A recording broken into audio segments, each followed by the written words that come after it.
so many respects, you will find out that life in itself is not always about that. It's not always about making money, because you can actually make money and be extremely sad.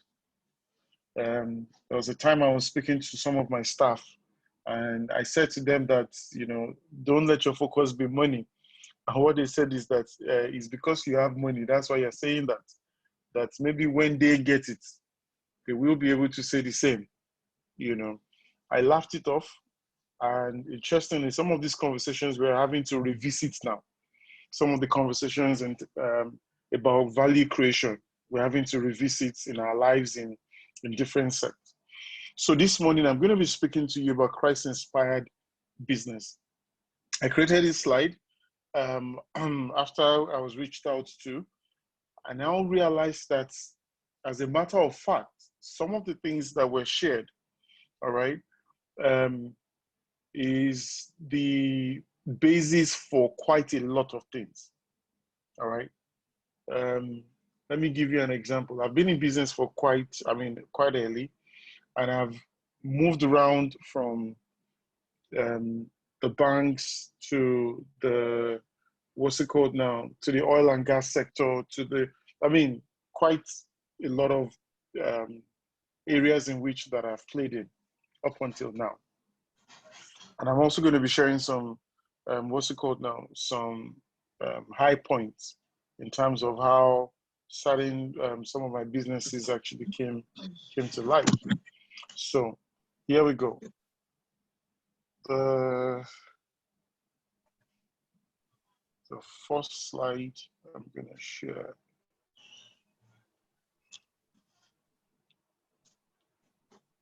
Okay. All right. So the first slide, which is in introduction, is this. Christ is the initiator of most business ideas on earth. And it is God's concept. Man can never be satisfied without the concept of business or work. Christ is very business oriented. God the Father is very business oriented. They do everything in detail and with precision.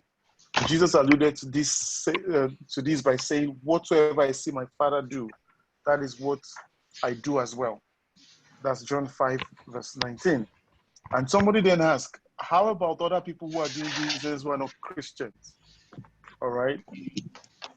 Right? Somebody would ask that question. So, if you say Christ is the initiator of most business ideas, how about other people who are doing business? They are not Christians. They are not even Muslims. They are pagans. What I'm going to tell you is this, that a lot of ideas over the face of the earth. Have you ever wondered that sometimes you have an idea, and if you don't make that move fast, somebody else gets it?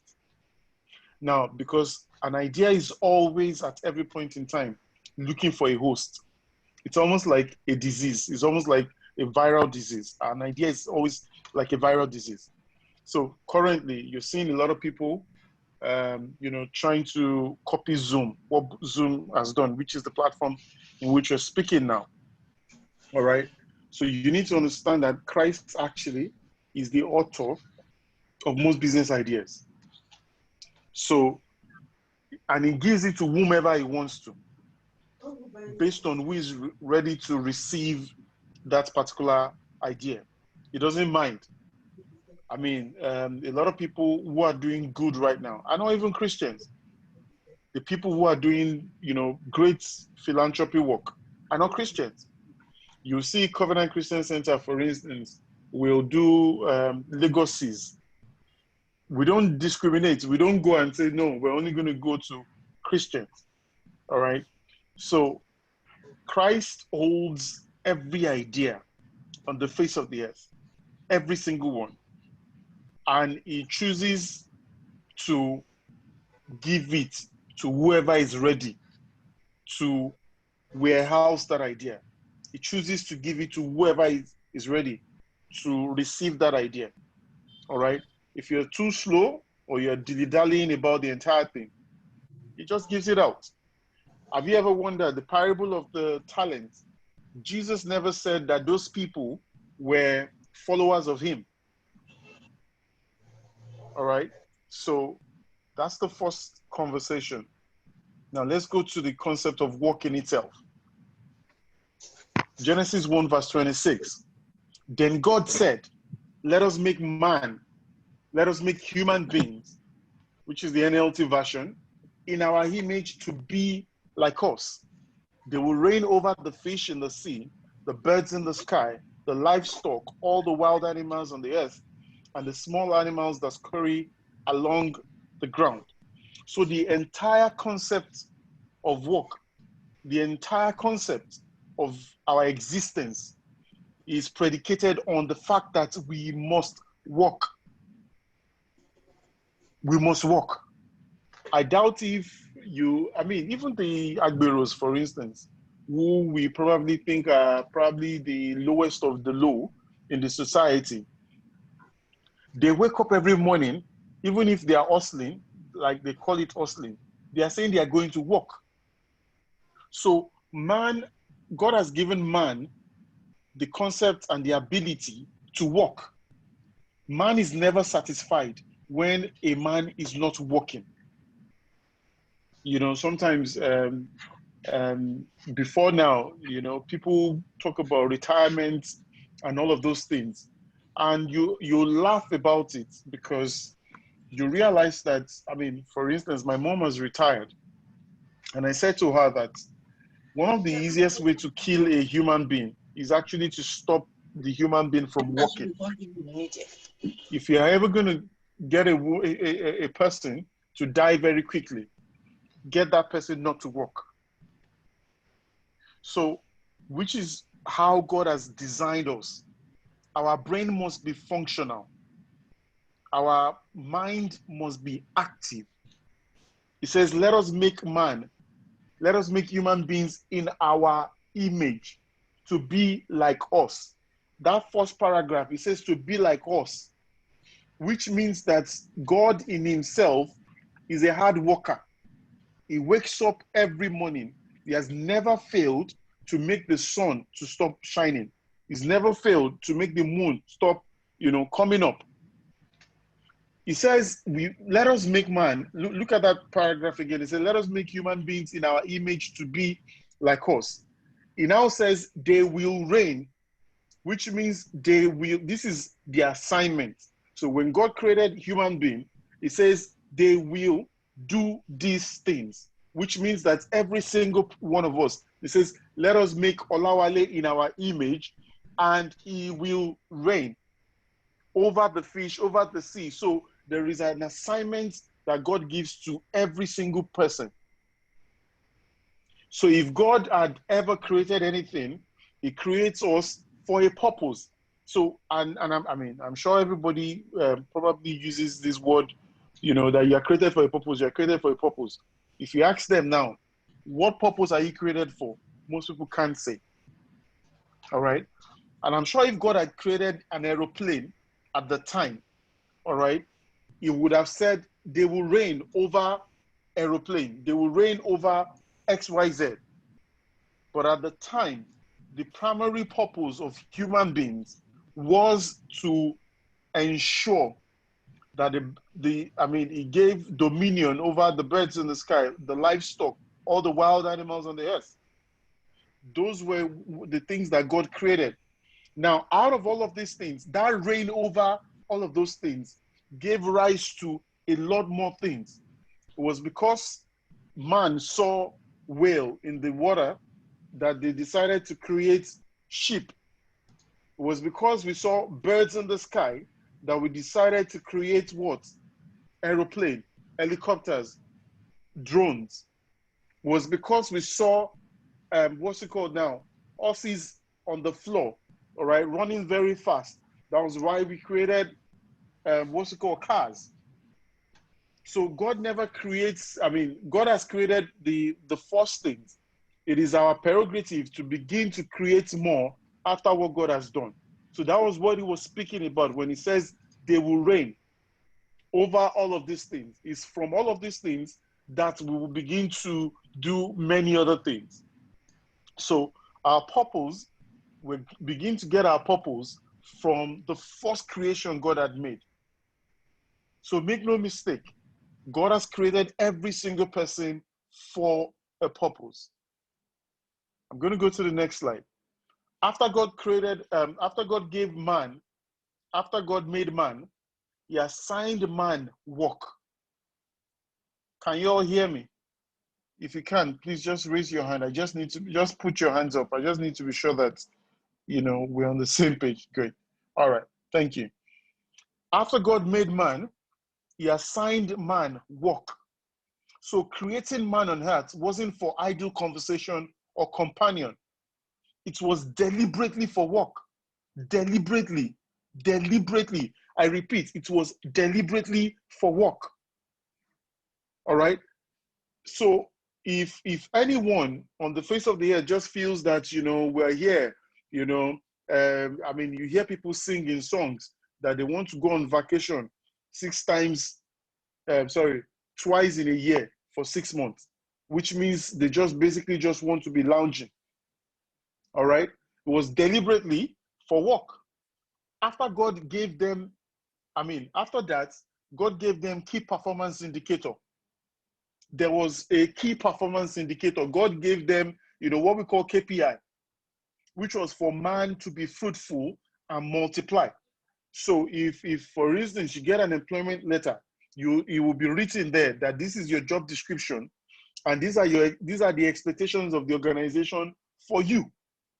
So, and I'm going to start drawing out some of the indicators from this conversation. Yeah, one of which is the fact that when you are starting a business, what is your purpose? Leave what's it called? Whether God has inspired this business or not. What exactly is that purpose for that business? Is there like a KPI for it? Because God never does anything without, He doesn't leave man in limbo and says, whenever you make it, you make it. He says that, He said to man, you must be fruitful.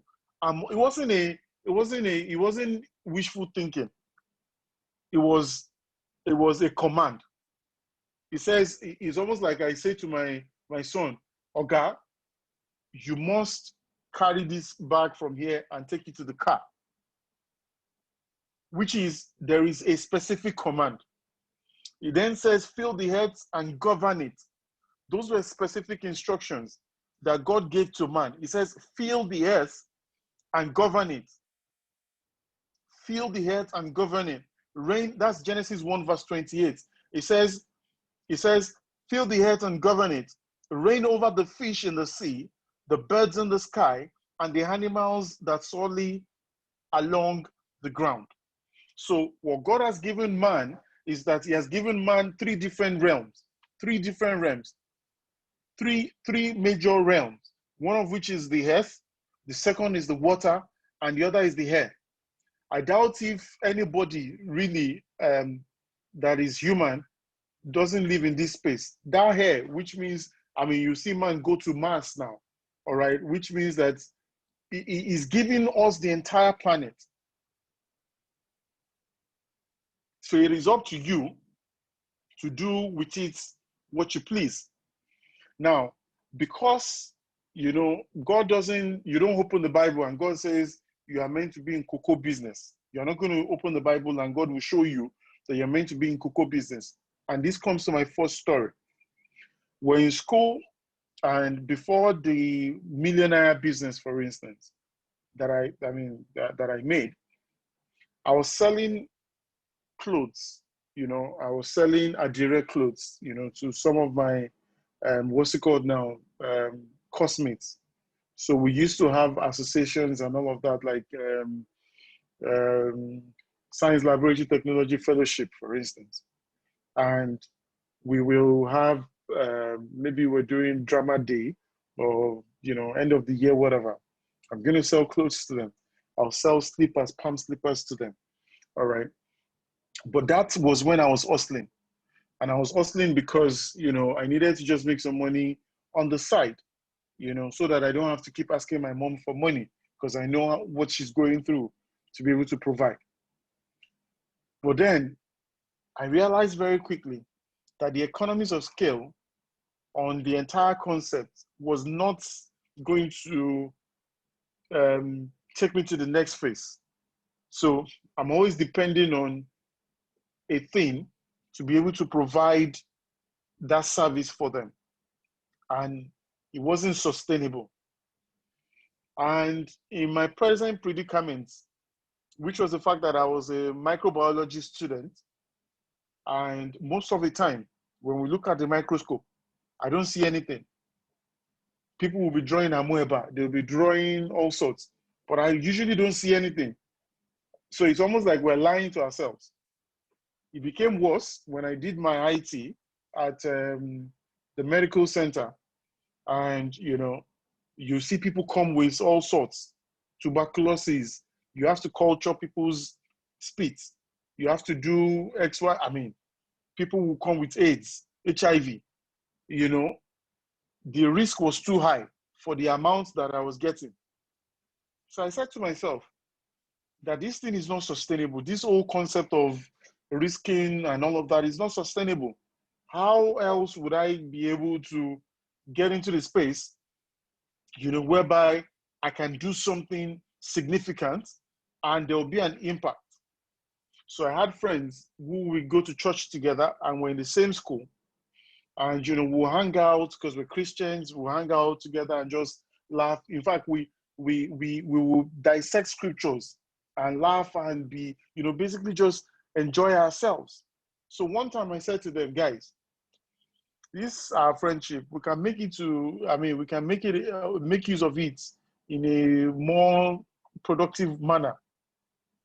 One of them, the father had a printing press, and you know, they do computing and all of that. Back then, you know, Word having, I mean, people go to pay to learn Word, like Microsoft's package. So he would say to us that, you know, there are other ways we can actually make money and everything. So I said to them, how about we come up with a solution that allows students to check their results without them having to go to the board to check it. So we created a result computation software. And from that age, I was quite big for my age. So what I would do at the time was I would wear a suit that one of the church leaders gave me. And then we made a presentation to the school, which was Yaba College of Technology that we were in at the time. And they bought the result computation software. In fact, we never thought about the amount until that day when they asked us, so how much is it? So we're 7, we just said it was 7 million. It was a huge amount at the time. And for some reason they negotiated and then they gave us 5 million. All right. And because I was the initiator, I got $1 million.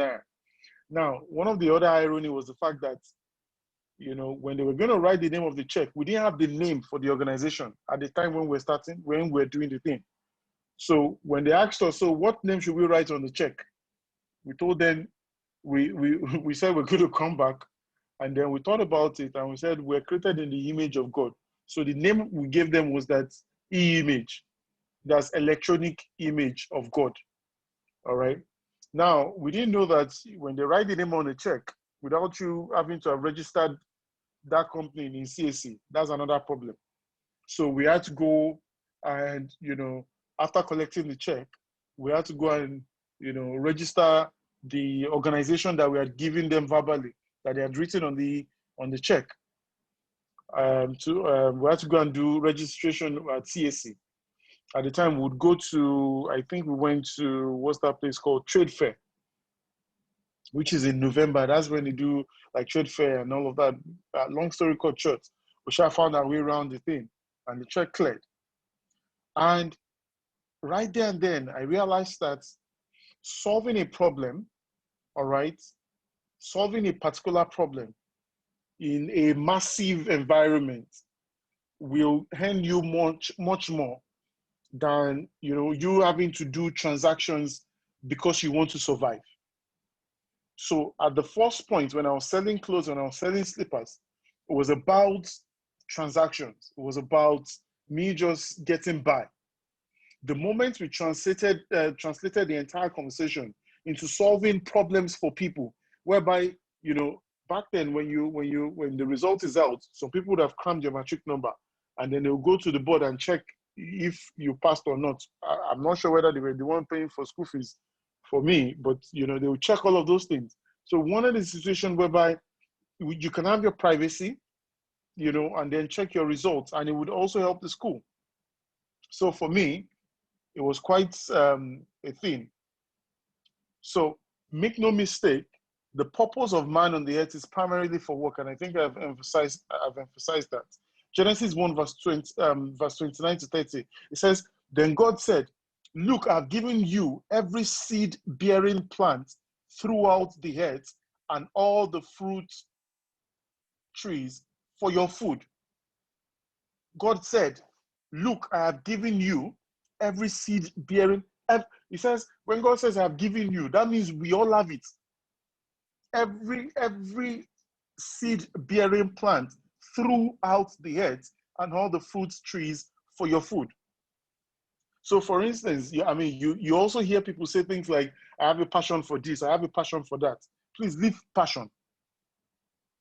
Because your passion is, you will be hungry. My passion really, to be honest with you, is to cater for orphans and widows. But you cannot, with your emotions, cater for them. With all of your emotions, the most you can do is, hey, yeah, and that's all you can do. Once you do not have something to back it up, which means that you must have something to back it up. It says, and I have given every green plant as food for all the wild animals, the birds in the sky, and the small animals that scurry along the ground, everything that has life. And that is what happened. Every single thing. So God has placed into our hands wealth. God has placed into our hands every single thing on the face of the earth for us to prosper. But it's actually beyond prospering, because it can't just be about all of those things. So a lot of people go into business, which is which is fine, all right. They go into business with the entire concept of, oh, we must make what's it called? I am for that. But beyond all of those things is the fact that God wants us, beyond prospering, to actually live a fulfilled life.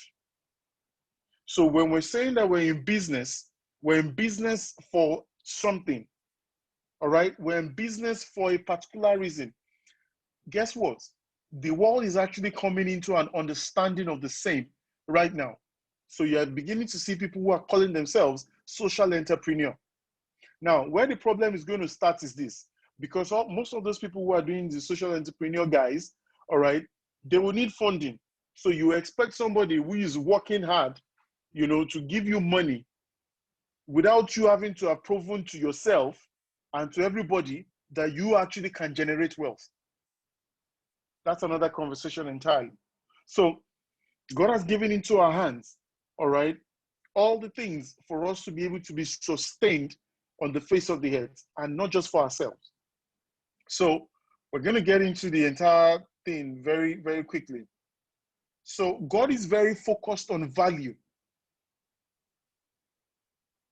God is extremely focused on value, and man applying himself in every area of his life on the face of the earth. And he obviously detests idleness. He does. All right? He does. He detests idleness. He doesn't want people to be idle. He doesn't want you to, he doesn't want you not to do anything. He's extremely focused on it, razor focused on delivering.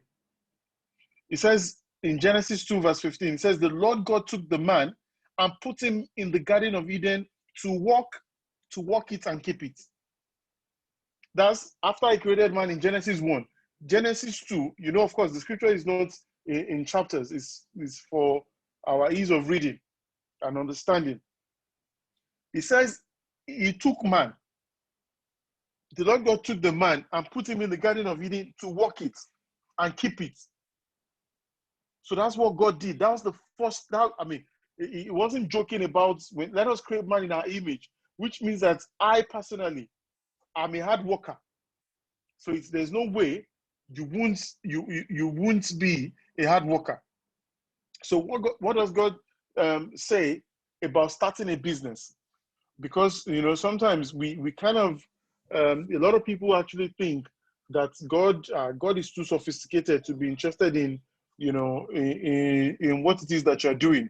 How can God be interested in business? All right. This is what God says about business. We have established in the introduction that it's God's idea for us to be in business and be profitable. Not just to be profitable, but to prosper, excel, and dominate our world in every aspect and ramifications. We've established that. So that's the intent. That's the purpose of God for every man. All right? That's the purpose of God for every man. Christ then wants us to be at the center of he wants to be at the center of every of our ideas. He wants to give us profitable ideas. Because ever since the fall of man, where God cursed the ground, that from the sweat of your face shall you eat bread. All right, Genesis 3 verse 19. By the sweat of your brow, you will have food to eat until you return to the ground from which you were made. For you were made from dust, and to dust you will return. And of course, we know that Christ came to redeem us from that same curse by becoming a curse on our behalf. I'm going somewhere in Galatians 3 verse 13, because some people still believe that the reason why they are not prospering is because of that first initial curse that God gave them, that God cursed the ground. All right. So a lot of people are still under that same space, that the reason why they are not prospering is because of that. But Christ, that's Galatians 3 verse 13, but Christ has rescued us from the curse pronounced by the law. When he was hung on the cross, he took upon himself the curse for our wrongdoing, for it is written in the scriptures, cursed is everyone who is hung on a tree. So that curse is broken. That curse is completely broken. So please, if anyone, I mean, there are quite a lot of meets and a lot of conversations that are going on with people, and some people, you ask them, so why are you not prospering? They're saying that things are hard, things are hard. And as you say those things, you are reenacting the first thing, the first conversation that ever happened, that Jesus has come to die. In fact, there's a particular part in scripture where Paul was saying that Christ would have just died in vain, because if we're still living according to that same concept, then he died in vain. So his desire is that we would totally rely on him before starting out in business. He has the perfect ideas, which means you won't have to toil so much to get into the scheme of things. All right? So what is required is that you need to work, the work you need to do, but finding out the inspired idea from him that won't leave you frustrated most of your life, all right, can only come from him. So the inspired idea has got to come from him. I'll give you an example. That was the first phase of my life, which was software business. All right, well, that's how I started. Well, the first business was me actually doing retail, which is buying and selling clothes and shoes. But the how I got into the entire concept was, the way I talked about it after I wasn't seeing anything. All right, I got some of my friends into this whole concept and all of that. At some point, they felt that, because I wasn't programming. I couldn't program because I'm not a computer science student, and I tried to learn, but I didn't get into the thing. But I realized that what God has given to me is the concept of selling. All right. So long I understand what it is that I'm selling, I will sell it like my life depends on it. So after we got the software business with Yaba College of Technology, we said to ourselves, why do we need to wait? We took it to University of Lagos. We sold the same concept to University of Lagos. We sold it to HRDB, which is an aspect of University of Lagos as well. We sold it to Distance Learning Institute in University of Lagos, because they're different money-making venture in University of Lagos. All right. We would, because we're young, we're born again people, and we enjoy our own company. So we would stay in Stenit building, all right, for months, deploying that kind of solution, for them. And we were there for a long period of time. after we won the account of University of Lagos, I mean, even University of Lagos gave us leads into the other universities. So we went to University of Ibadan as well. We went to DLI, University of Ibadan. We sold all of that. Now we got to the point of retail, whereby for every transaction, we're making money off it. And we're the first people to integrate the same concept with InterSwitch, where you can be switching platforms. So people were using their debit card. I mean, they started out with recharge cards at some point, and then we switched it into what's it called now, e-payment solution. All right. And then after some time, my friend says, because I was the MD, that, you can't be the MD anymore, that you have to leave the company, which I left. All right. I like this particular verse very, very much, which is Psalms 127, verse 1. And please pay attention to this. If after this class, you can actually go and read the entire, I think it's about 5 verses. We usually use it for baby dedication and all of those things. But it's actually, in it actually lies the entire concept of man on the face of the earth. So it speaks to, it says Psalms 127 verse 1 is a Songs of Ascent of Solomon, which means that actually Solomon actually wrote this one. It says, unless the Lord builds the house, those who build it labor in vain. Unless the Lord watches over the city, the watchman stays awake in vain. In the next verse, it says, it is vain for you to rise up early, to sit up late, for you eat the bread of sorrow. And you wonder, is God actually saying to man that man should be lazy at this point in time? Because if he says that it is vain for you to rise up early and to sit up late, it says, God says, I am the one that watches over the city. So when you say you have a security person, God is saying that I am the one watching over it. The watchman stays awake in vain. That's his own problem. Which means that the entire thing rests on God. The entire concept of you prospering, of you making any significant value, anything out of your life, rests on God. He says, unless the Lord builds the house, those who build it, they labor in vain. If the Lord is not involved in it, you labor in vain. Proverbs 3:3-8 says, let not steadfast love and faithfulness forsake you. Bind them around your neck. Write them on the tablet of your heart, so you will find favor and good success in the sight of God and man. It says, steadfast love and faithfulness, let it not forsake you. That the love of God and the faithfulness of God, let it not forsake you. Bind them around your neck. Write them on the tablet of your heart, so you will find favor and good success in the sight of God and man. He says, trust in the Lord with all your heart, and do not lean on your own understanding. In all your ways, acknowledge him, and he will make your ways straight, your paths straight. Be not wise in your own eyes. Fear the Lord and turn away from evil.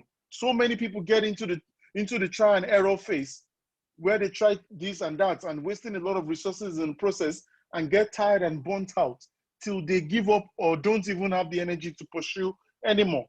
Now, these two scriptures, Psalms 127, verse 1 to the end, it speaks about children and all of that. Proverbs 3:3-8 speaks about the fact that don't get it twisted. Do not get it twisted.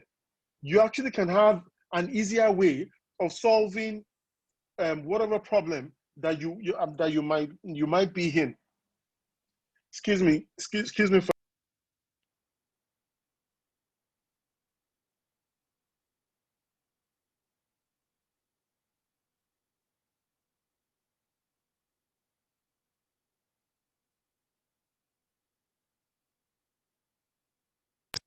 I'm back. All right. Don't get it twisted. That a lot of people actually feel that in their own, you see people say, it's try and error. Whatever works. There is a God-given business. to every man. You need to understand it. You actually need to understand it. I give you an example.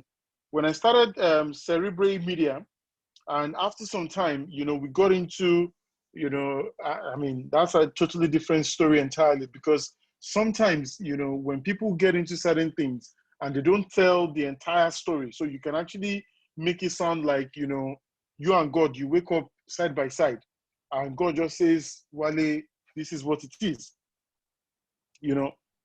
After my friends told me that I can no longer be the MD of the company, and I was getting married at the time, and I told my wife that this guy says I should leave the company, that's the company that I started. So she was like, yeah, let it go now. I'm like, just like that, what do you mean let it go?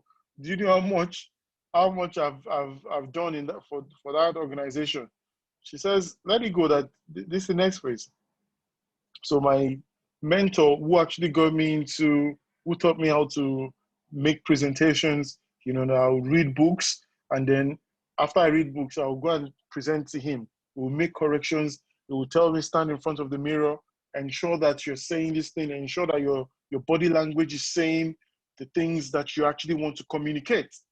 And so he said to me that there's a company that is looking for an investor, which is Low Linters, and yada yada yada and all of that.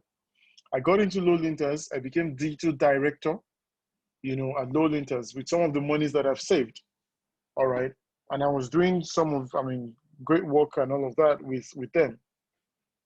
And the interesting part of this entire conversation was the fact that even when those guys said I should leave, that I left, they still were bringing checks for me to sign because they had not changed signatories and all of that. And I would go and sign checks for the company that they told me to leave. And the money was not coming to me, not a dime was coming back to me. And God was trying to teach me at the time that I should learn the process of what it is he wants to get me to do. It was one of the most artful side of my life. Now, prior to that time, was God telling me to leave that software business to do something else? Yes, but I wasn't listening. So when we say things about God-inspired business, sometimes it can come through trial. Sometimes it can come through tribulation. It will come through things that you really don't want to do. In fact, I felt that the software business was the best thing that could ever happen to me at the time. I didn't know what God was getting me to do was to get into marketing. I should have known, because I would present software. You know how it is. Like, one of the most difficult things to present to people is a service.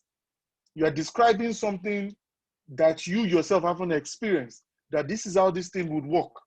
That's one of the most difficult things to present. So for instance, if I'm selling this phone to you, I'm selling this phone. You can see that this is phone.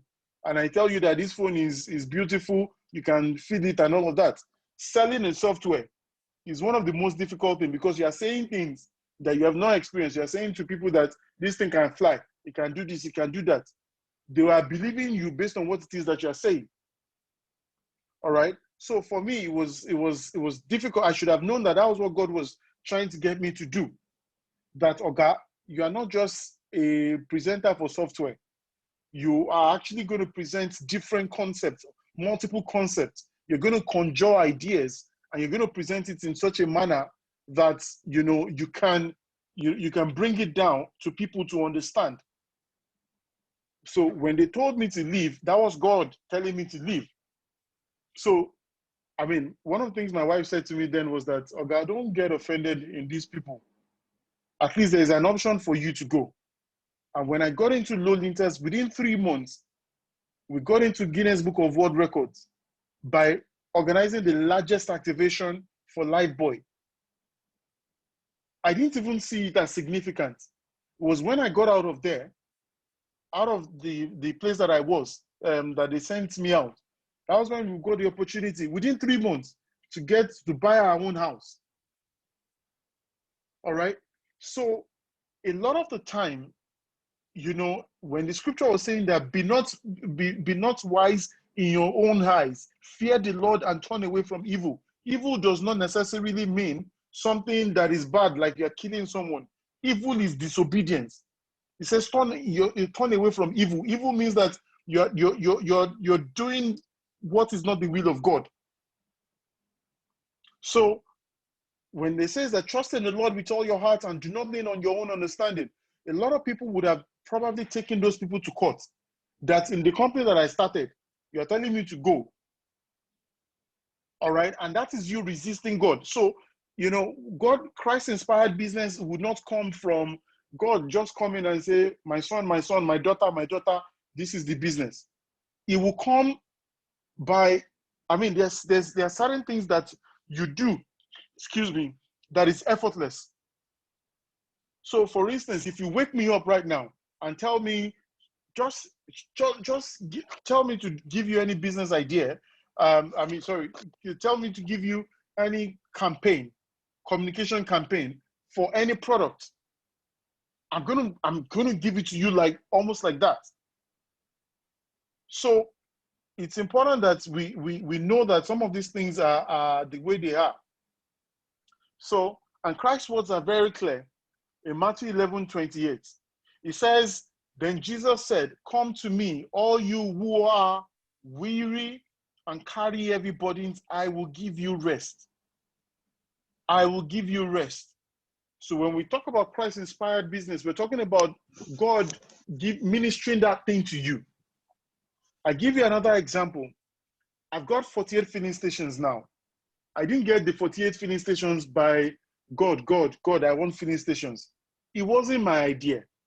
It was never my idea. If somebody had told me that Wale is going to get into the space of, you know, providing XYZ, it was never my idea. All right. I mean, I bought a car at the time, and the people who were meant to be doing servicing for the car were saying that I have to register before they can service the car, and it will take 2 weeks. I said, it's not that deep now.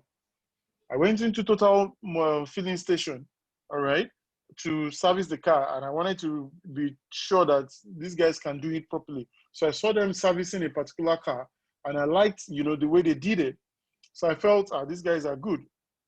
And the Holy Spirit said to me right there and then that I should stay where they are servicing so that, you know, you can see how the thing is. So I enjoyed watching them doing the service. And then I saw a man, you know, who turns out to have owned the lube bays, right? And, you know, the lube bays where they were doing, what's it called now? Oil change and all of that. And the Holy Spirit said I should tell the man that I have a proposal for him. I was like, I don't have any proposal. I don't even have any thoughts. He says I should say. So I said to the man, we have a proposal for you, you know, and he said, oh, that's fantastic. You know, so what exactly do you want to do? So I just said, I will come and present to you. So after they finished my car and all of that, I got back to the office. I told my guys at the office, we've got, what's it called now? We've got a proposal. We've got a proposal, you know, for you, and, you know, that we wanted to do something. So those guys came up with some proposal and everything. While I was at my desk at the office, somebody just called me, and it was like, actually, I think it was a wrong number. And they said, do you do Uber inspection? I'm like, what do you mean Uber inspection? And the Holy Spirit just said, that's the conversation. All right, that's a proposal for this person. And so I got out again and I told my guys that, you know, this is what's it called now? This is what you will have to do. That you have to look for Uber inspections and all of that. So they created a proposal. I went to make a presentation. Somebody asked a question, and I think I should answer that question before I jump into what's it called now? And the question is, give me a minute. It says that, why did they tell you to go at your first company? Was there lingering issues or disagreement with your partner? So it wasn't so much of a disagreement. So let me tell you what had happened. What had happened was that every time we made money, maybe big, huge money, most of them will say, let us increase our money, because none of us had ever worked in an organization, the four walls of an organization. So they would say, so let's say we made $1 million, for instance, we would increase our own salaries. You know, we're increasing salaries on a monthly basis, you know, without any justification, so to speak, because as we see it, we spend it. All right. In fact, one of my friends, one of the guys who was with us then, will buy brand new TM Lewin shirts every single time he's going out. Every single time he's going out, he will buy a brand new TM Lewin shirt. So it was, and for me, I just felt it was, I mean, it wasn't right. I mean, I didn't have any justification. So it wasn't like a lingering issue. It was the fact that they also felt that what I was doing compared to what they were doing wasn't commensurate. So they were the ones doing the programming. My own work finishes when we get the deal. So I go present, we get the deal, we come back, and that was it. In fact, I remembered when I went to InterSwitch for the first time to do an integration with them. I got the integration for InterSwitch for free. I was presenting to Michel Elegbe then, and I said to him, I told him reasons why they should actually do the integration for us for free. All right. And on our way back, I mean, the guy actually, one of the guys who went to me for presentation called the other person and said, our guy's done it again. You know, so my forte was more of presentation. So, but because it takes a while for them to be able to do the coding and everything, there was that conflict, which they felt that they were the ones doing the work, but I was the one, you know, closing the deal. In retrospect, I'm sure they probably would have realized that, oh boy, everybody is pulling their weight in the way and manner in which they could. All right. I hope I answered that question. So going back, Christ's words are clear. He says, then Jesus said, come to me, all you who are weary and heavy burdened, and I will give you rest. So it's God that is giving us rest. In our business endeavor, it's God that will give us the rest. So Deuteronomy 8, verse 18 says, it says, you shall remember the Lord your God, for it is he who gives you power to get wealth, that he may confirm his covenant that is swore to your fathers as it is this day. So it is God that gives you the power to create wealth, to get wealth. And the reason why he's doing that is that he will confirm his covenant that is swore to your fathers as it is today. So God is giving you something. He's giving you the power, the ability to be able to get wealth. Remember, this is not riches. This is wealth. And wealth, I mean, riches stops. Wealth begins from where riches stops. Because I remember back then as well that, if we wanted to open an account, we have to go to different places, get referees and all of that. Right now, I can open an account, all right, and that's where wealth is. I can open an account, I can do certain things, you know, from the comfort of my office, just pick up a call because of the networks that I've built over the years. I mean, some of my friends were shocked. I mean, I said my friends, some of my staff were shocked at some point when somebody says they wanted to do XYZ. I said, I'll call someone now, and then that person will be able to do it. They were like, no, it's not like that. And then I picked up the code and picked up the phone. I called. That actually is wealth, because no amount of money that you will have that will be able to solve certain things for you in this particular life. Sorry, there is a feedback from someone. I think it might be Pekumo Adefarakon. Oh, all right, yeah, it's gone. Thank you. So, you know, that's wealth. So these are the things that God is looking out for us as individuals. All right, that you're looking at the entire concept from the perspective of you creating wealth from God's perspective, not from your perspective, from God's perspective, that this is what God wants you to do. Now, fast forward into, I'm getting deep into the entire conversation now. Fast forward after I'd left I'd left Grid Infotech Limited. I'd gone into Low Linters. After 3 months, I left Low Linters, I divested, and then went into Verdant Zeal. I stayed in Verdant Zeal for 3 years. All right. Now, at Verdant Zeal, fantastic place. Fantastic place. You know, I was the MD of their subsidiary called Brainbox. With 5 staff, I was making 500 million naira every year. 5 staff. I was making 500 million naira every year. And I had a mandate at the time to ensure that there was 70% profit year in, year out. When I say 70% profit now, I'm saying minus, what's it called now? Minus staff salaries, minus diesel and all of those things. So you get into a particular space and you begin to have an understanding of certain workings. Now, generating wealth is sometimes not enough if your immediate problem cannot be solved, which is why you need Christ in your every decision making. Now, one of the biggest trial of my life came when they told me that our son had sickle cell. All right, that's, you know, I mean, it was 3 years old at the time that he had sickle cell, and you know, we went to what's called the hospital, and they said we had to go to Sickle Cell Foundation in Surulere. And when we got there, they did. I mean, we thought it was AHA, because again, is also going to give credence to the fact that, remember that I said that by training, I studied microbiology. And so studying microbiology should have, I even drew my mom's blood to test at the time. I did my test and everything. So how I was AS, I didn't even understand. So when we got to what's called now Sickle Cell Foundation, they asked us to go and run tests. That's both of myself and my wife.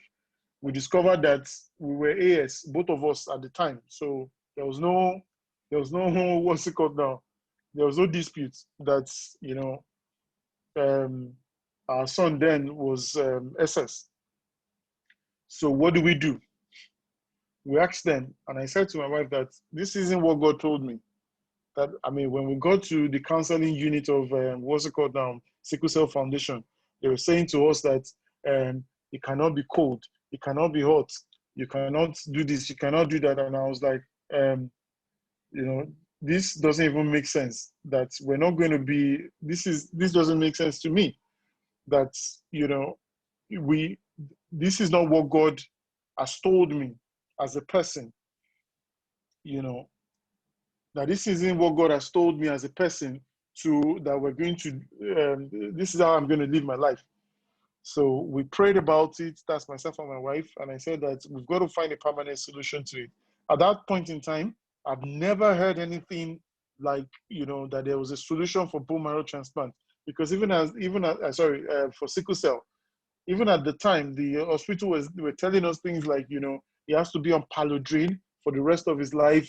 We should ensure that he's not, I mean, they were giving us precautionary, what's it called? They're even saying to us that based on diagnosis, that is not so fatal, that's for him. Because if we didn't know from 0 years to 3, then, I mean, it's not so bad. And I'm getting to the point where you're doing business, all right, and you're being self-sustained, is for a purpose. So, you know, you might, I mean, this is where we're getting to. So at that one night, I think, so I typically will pray at certain times. So after I prayed, the Holy Spirit said to me that I should go on Facebook. I was like, go on Facebook, like it's midnight. Why would I be going on Facebook at midnight? And then the first thing I saw was somebody in India who says this is the solution to sickle cell. It was as if I was being pranked. I mean, I wiped my eyes. I was like, what's going on? So I engaged the person. It turns out that at the time, the time difference between where I was and what's it called now, where the person is, you know, was quite at the right time. So I went back into the room. I couldn't wait for my wife to wake up. I woke her up and said, babes, see what's going on. Long and short of the story is the fact that my son, the first one, actually got completely healed by bone marrow transplant, for what's it called now, for sickle cell. So it's no longer SS. He's now AS because I became the donor for him. Now, that particular thing actually costed us about 250,000 US dollars to fix at the time. It's a bit more cheaper now. All right. And here it is. And this is where I'm getting into when it comes to Christ-inspired business. When we're in India, we got an opportunity to have a 7-story building, to build a 7-story building in India. All right. Because of the problem we went there with. Somebody came and said, you can buy a line, you can do a JV. In the space of 3 months, we closed the deal to buy a land in a foreign land, where we built a space whereby Nigerians from here can go into that space, can go into India for treatment of any kind of place. Because we had challenges with food, we're only using chapati and chicken tikka. I mean, where they can cook good Nigerian food for you. And then in the hotels, that which is in the rooms, we had confessions on healing put in those rooms, where people who are coming in, whether you're a Muslim or not, or God, you are sick. If they say that by the blood of Jesus you are healed, you are saying it because it's not negative. You are going to say it that by the blood of, because if they've given you that, or God, you have cancer, you're going to die in 6 months. If in the room they tell you that, say that by the blood of Jesus I'm healed, you will say it. So this is how Christ-inspired ideas come, because there is always an end to it. So it is Christ that gives us the power to make wealth. Understanding and acknowledge this is very key. And the moment this is established, it calls for you to go to God in worship and thanksgiving and worship the source of all wealth and the sea of ideas. For in him is the ideas for ages to come and thousands of years to come. It can never run out of ideas. God can never, when he says that he has given us all the seed-bearing seeds for all foods, I'm sure we have not explored anything. You see people talk about moringa these days. You see people talk about chia seed these days, things that we didn't have any understanding of. This is God's position in starting a business.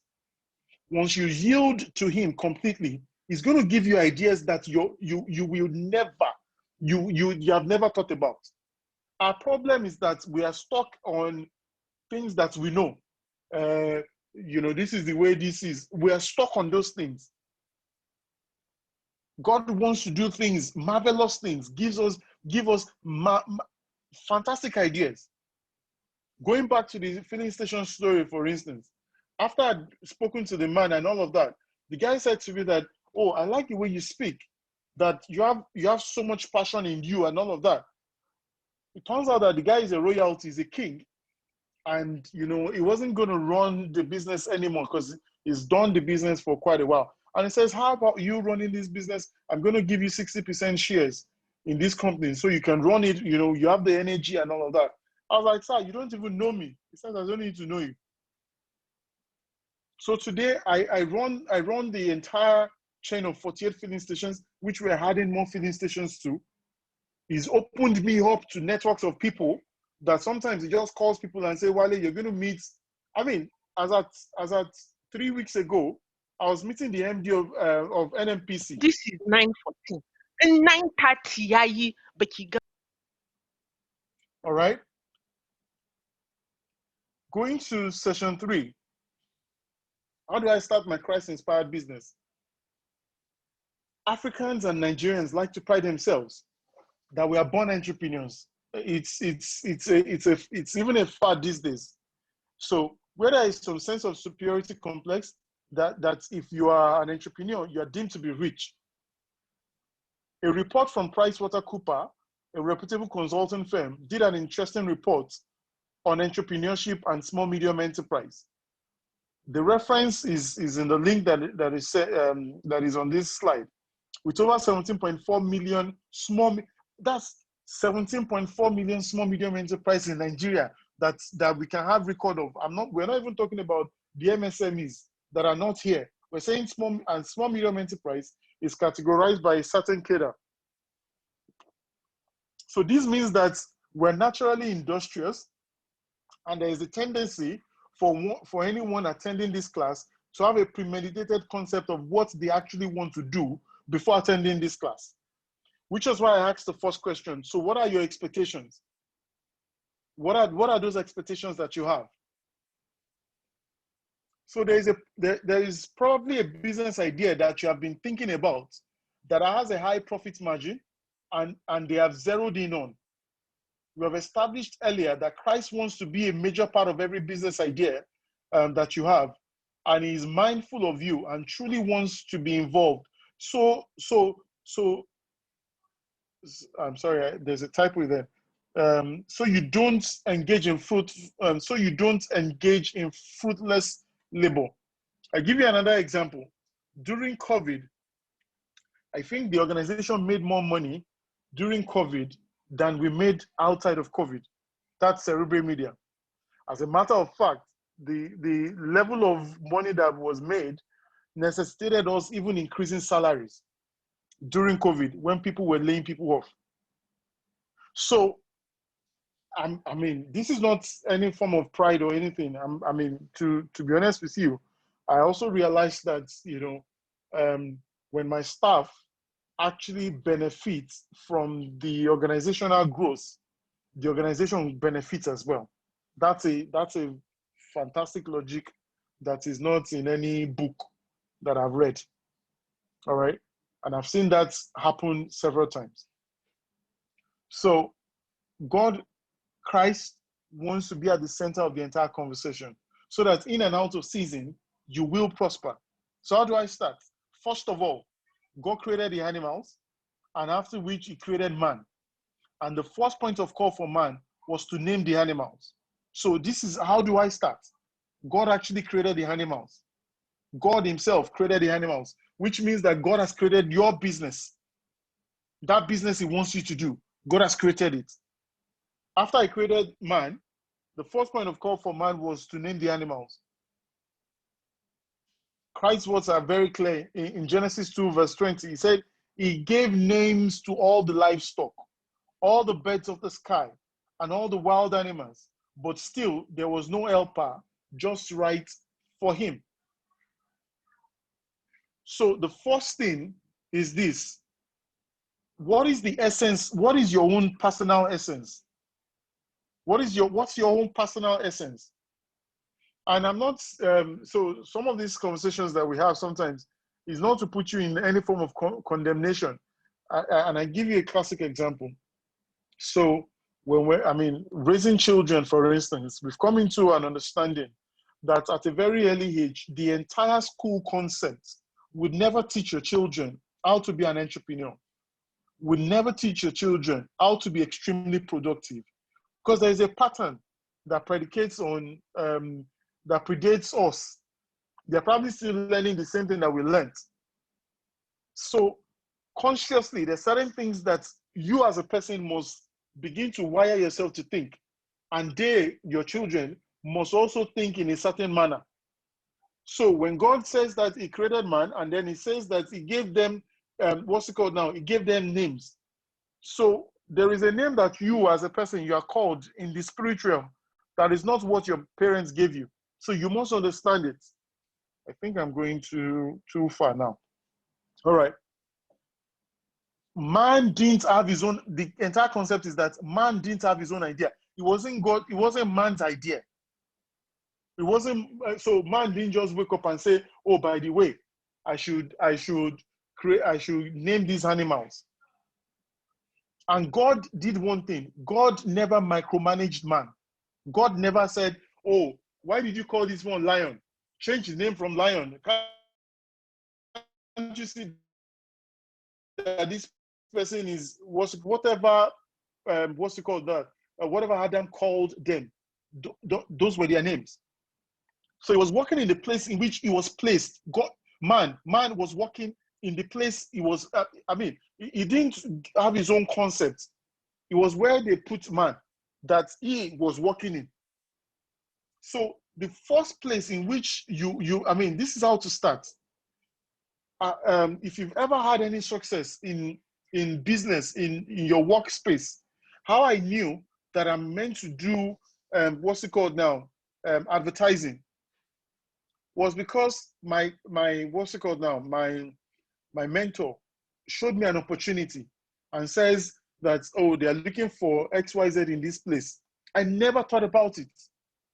If I was thinking, I probably would have said, okay, maybe what God, when my friend said I should leave, maybe what God wanted me to do was to go back to my Adire business and make it broader and make it bigger.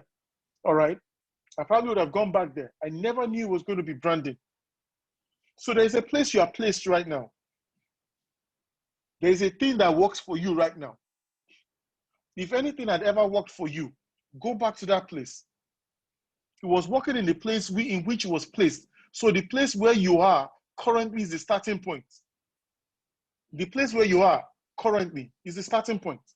Build relationships and have an understanding that this place where you are is a seed. It doesn't necessarily mean that you're going to be in the same line of business from your first place. So for instance, what I would have probably done was to show my friends that because you chased me out of this place, God, I will show you people that I'm the arrowhead. Maybe I would just have called a couple of people and said, let's go into software business together too. All right. I probably would have been struggling and going around in circle. So first of all, your mind must be opened up that when things are coming in, they will come to you. They will come to you. That concept will come to you. So it doesn't necessarily mean that you're going to be in the same line of business from your first place, but there are necessary skills and concepts that you will garner from this place that will eventually impact on the business God wants to show you.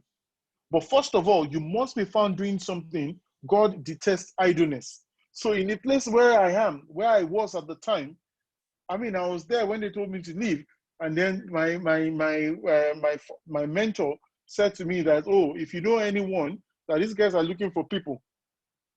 And then I packaged my CV at the time, packaged the entire concept, and then I sent it in that, okay, so this is what I want to do. And they said for me to be a director, at the place, I needed to put in some money and all of that.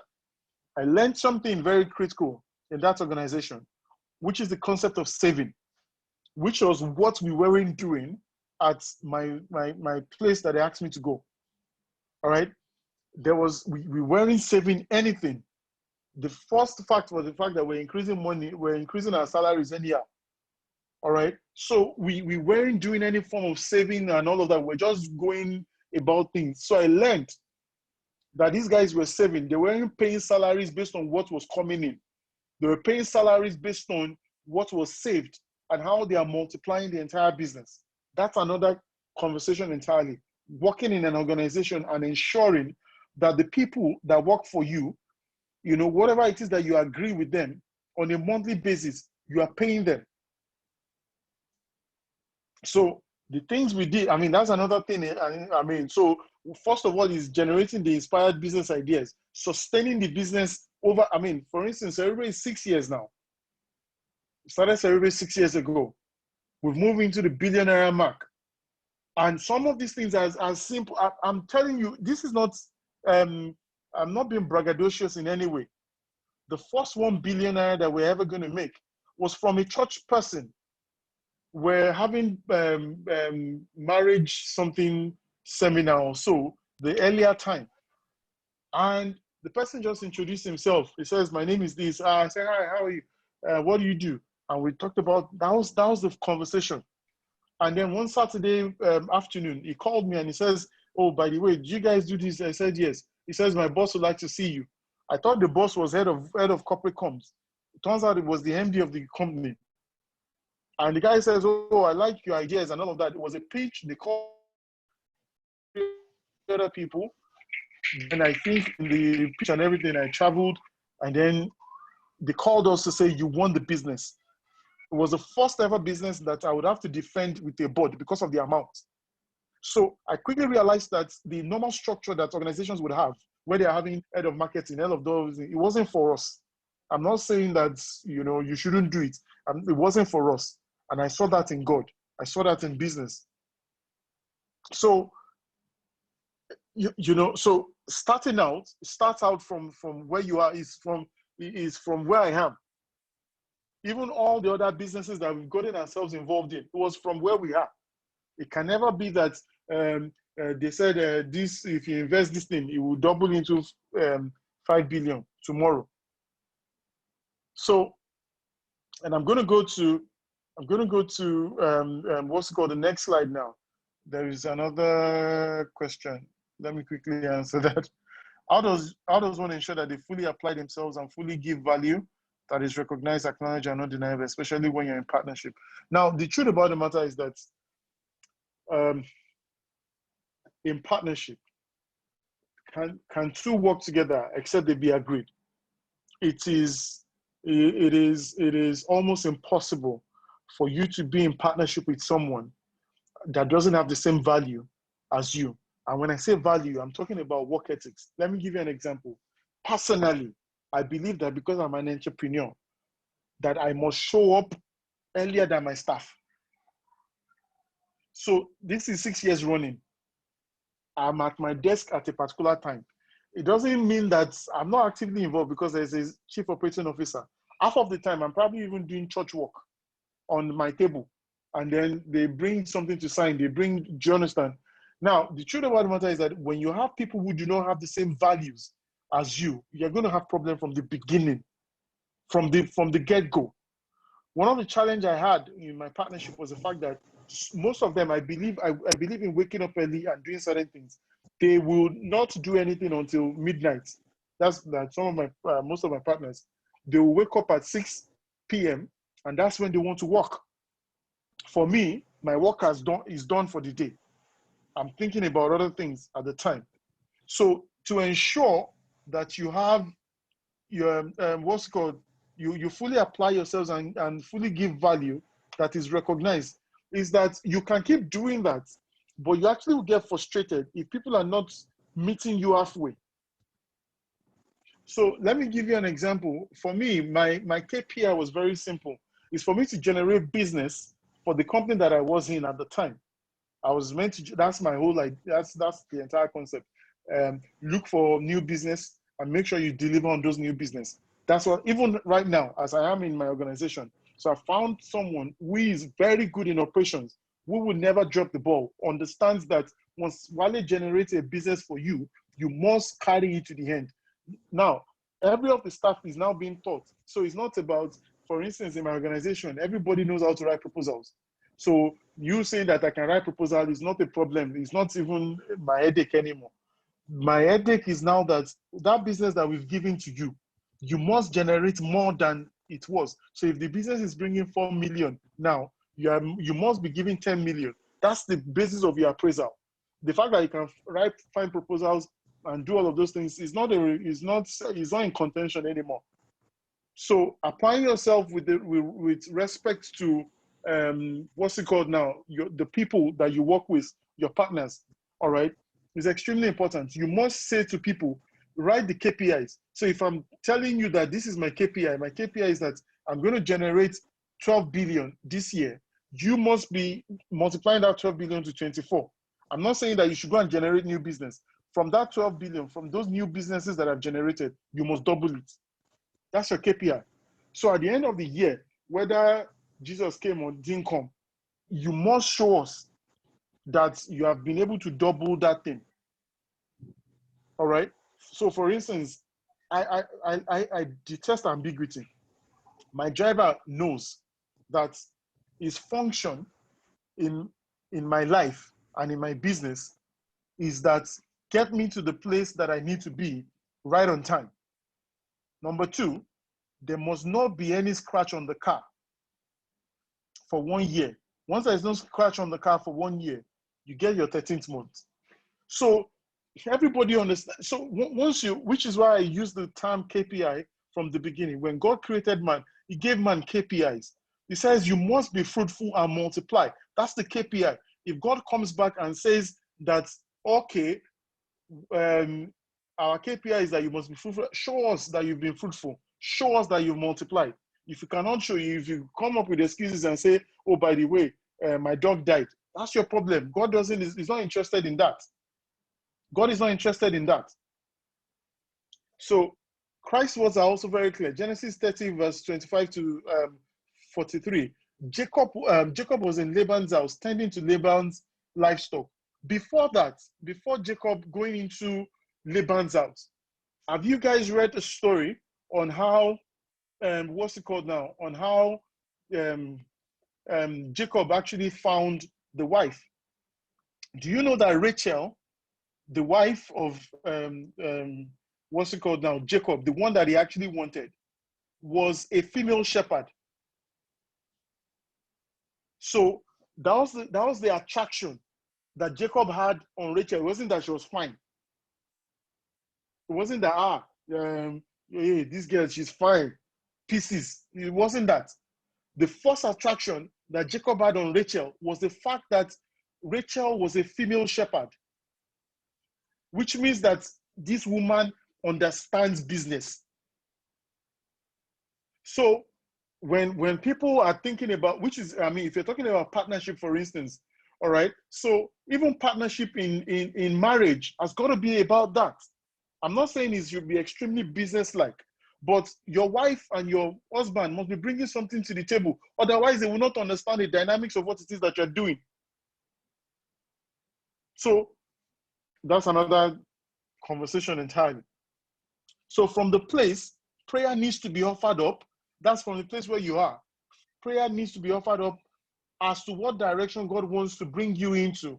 This prayer must be offered up with thanksgiving, knowing that God will do right by you and give you the inspired thoughts you need.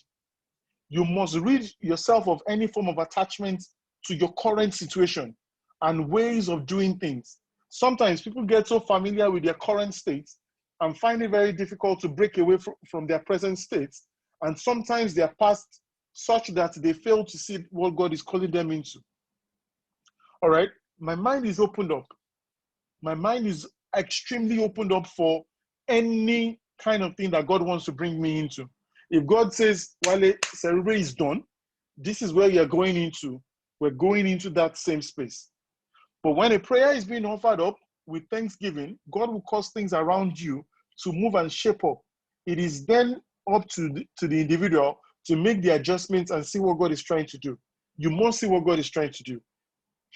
All right? Your mind must be opened up to what God wants to do in your life. So sometimes, we pray sometimes, and then we want God to do certain things in the way and manner in which we want them to do. Sorry, I'm taking this question so that we don't, I don't lose sight of it. So you mentioned that don't operate the regular business structure, e.g. head of operations.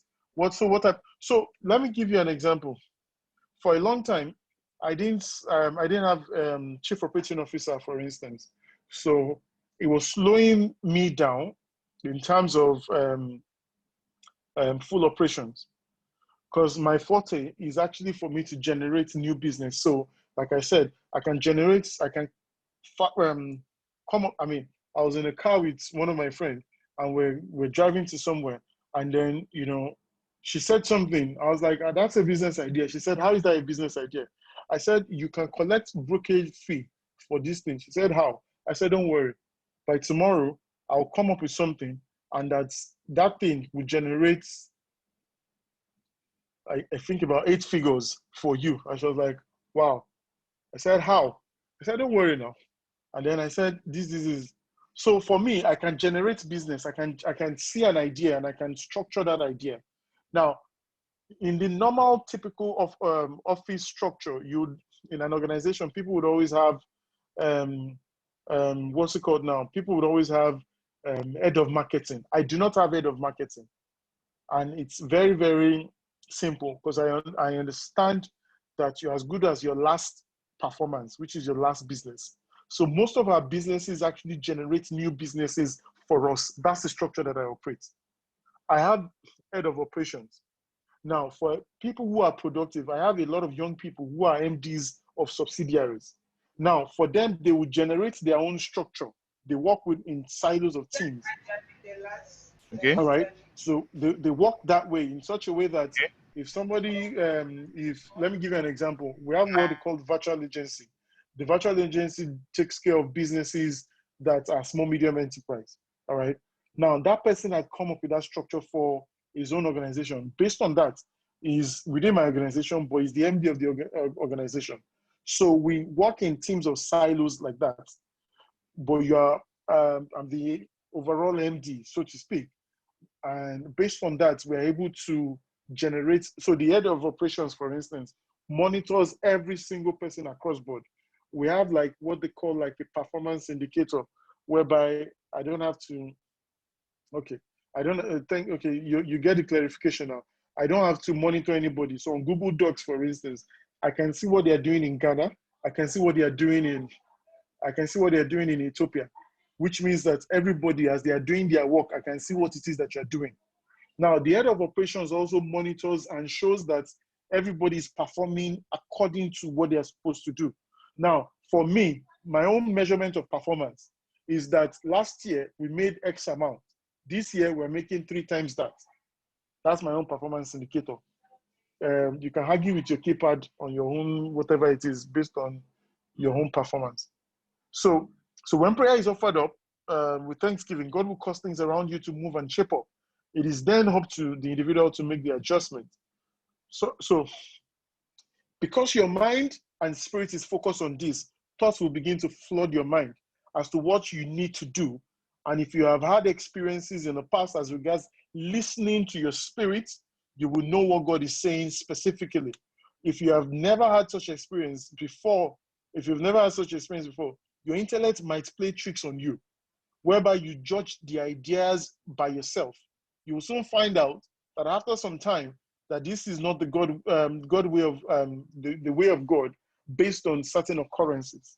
So sometimes, which is why I like people to practice something. It's very simple. You want to know the voice of God, do it in the simplest of things.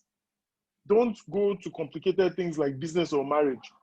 In the simplest of things, how should I go? For instance, say, for instance, you're going to the office. What way should I pass? What path should I go? If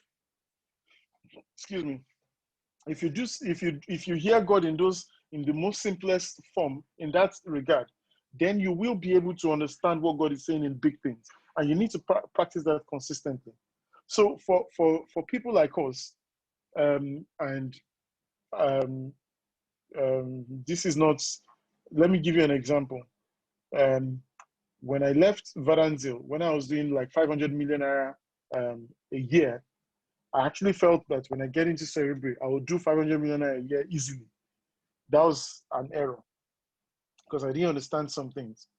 What I realized was that the first prayer I prayed, and the major prayer that I prayed, was that God, help me that I will never cease to pay salaries, because I was really, really afraid that at some point I might not be able to pay salaries in this journey that I started. All right, and so when I did that, it was quite easy. So for the first year, it was easy for me to actually do that, and I rejoiced and I was happy and everything. There's another question. Let me quickly take that. So when you say give targets to your team to double their targets, don't you put into consideration I do not put into consideration unforeseen challenges that might occur. I don't, and I'm very serious. I do not, because let me give you an example. And I'm not being. Please don't take it as I'm being unrealistic. That's the word. Unforeseen circumstances actually work together for your good. Let me tell you something. If you are to pay people's school fees, let's say you're taking care of orphans and widows, you are to pay their school fees. Do you think unforeseen circumstances would not make you do those things? Because those things are sacrosanct. Those people wearing clothes and eating a meal a day, nothing should ever happen to them. And now, when you're thriving in your business, those are the kind of things that you're looking at. When you begin to tie your targets to other people's well-being, it becomes a lot more easier for you to do things. So when you say, for instance, you're taking care of 500 people next year, by the level of money that is coming into your hands, there's no unforeseen circumstances, because the weight of those things supersedes any unforeseen anything. So when I'm giving targets to people, there's no unforeseen circumstances. Because the moment you are giving room for unforeseen circumstances, then they will come. It's almost like somebody saying that they have vex money. When you say you're keeping some money for vex money, there will be reason for you to spend that vex money. Okay. So based on certain occurrences, all right, the unique identifier, God always wants to confirm his word if Christ gives you an idea, he will confirm it through the most random thing.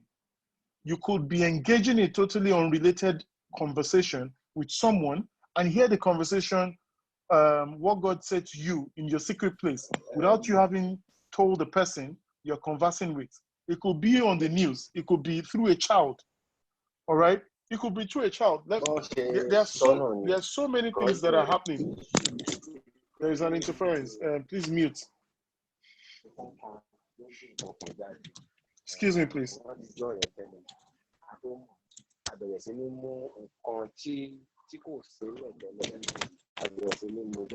Solani, can you please mute yourself? I've been trying. I keep muting him and he keeps muting himself. Solani.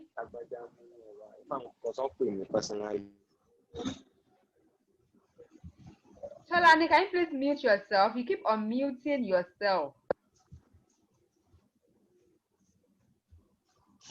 All right. So let's go.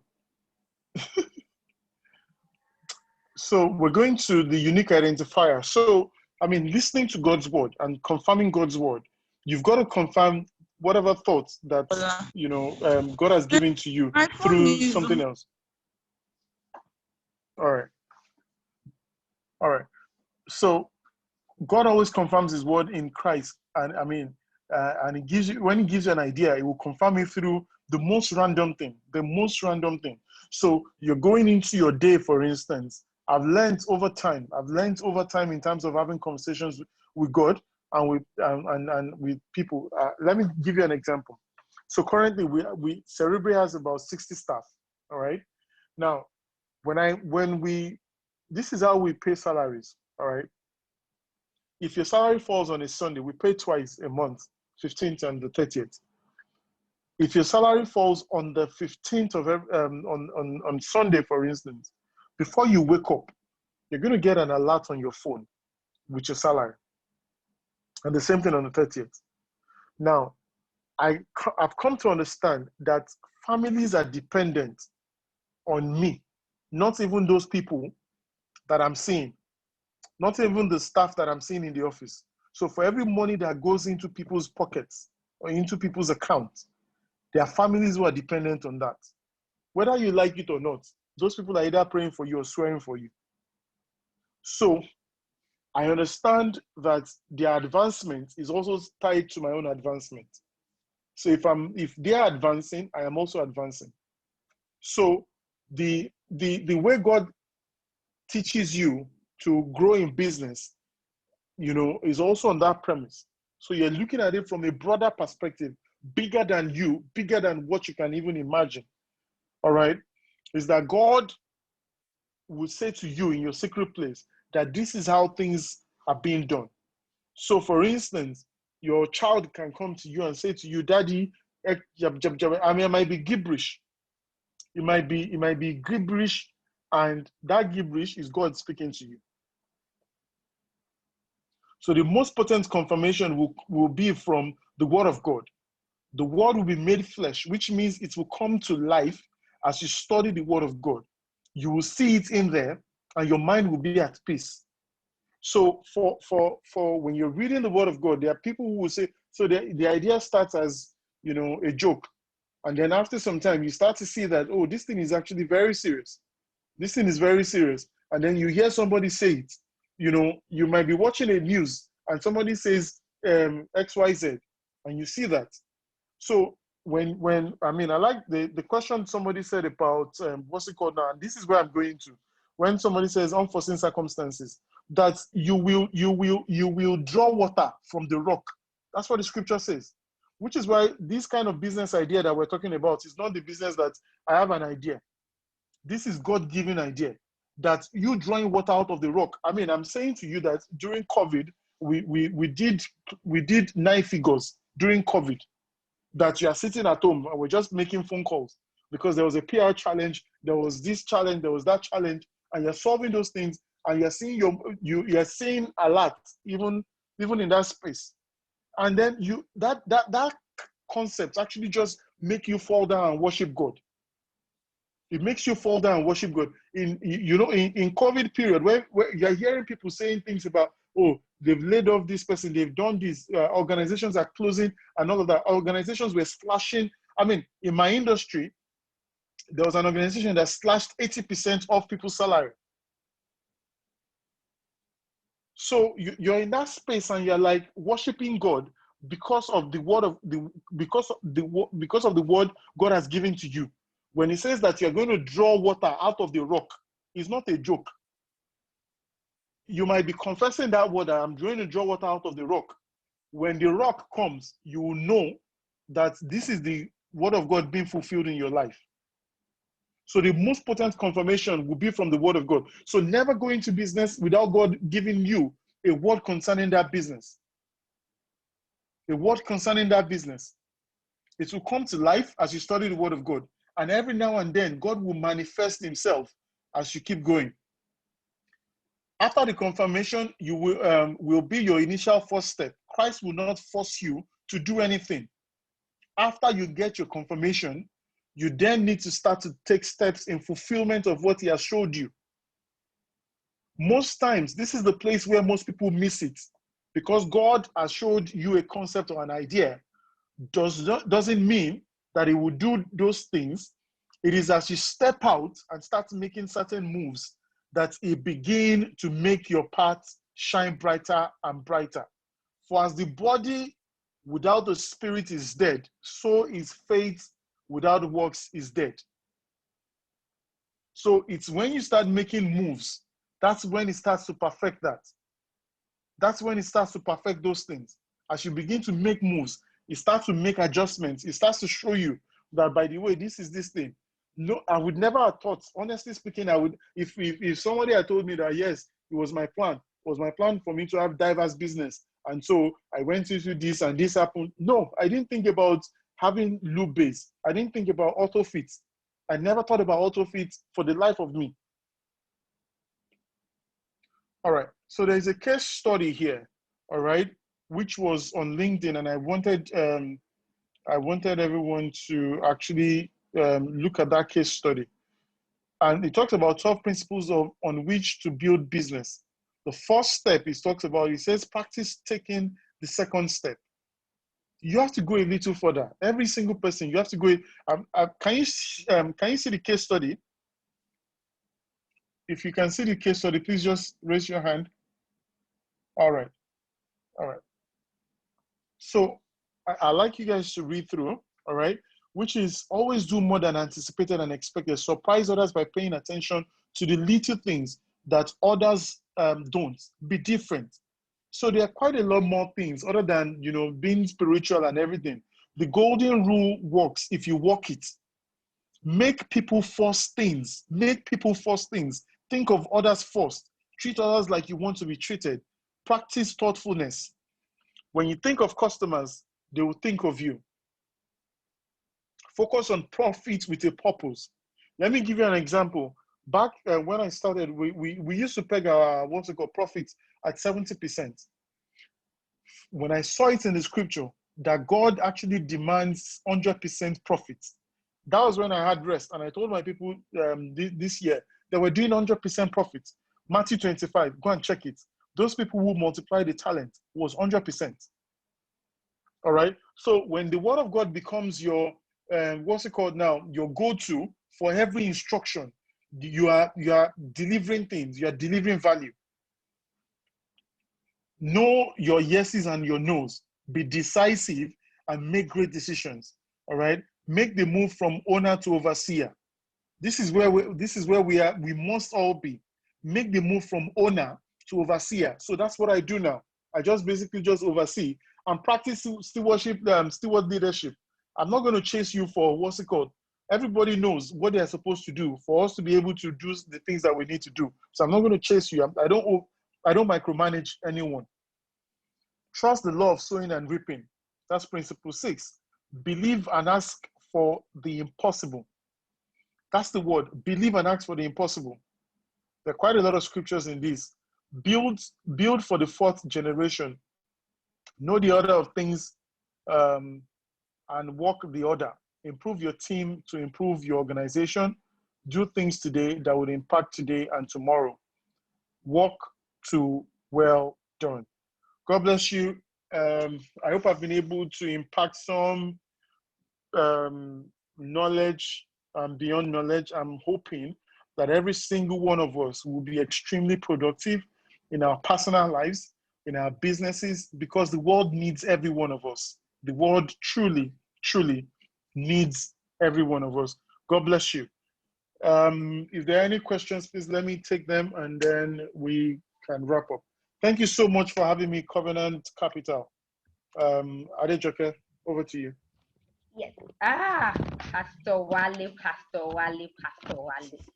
In fact, I'm sure they can see now that I did not, when I was introducing you, if I even underestimated. I mean, before I say anything, I'm going to, you guys, you can all unmute yourselves now. So let's unmute first of all and just raise the roof and clap. Anything you want to do, just wow. appreciate it.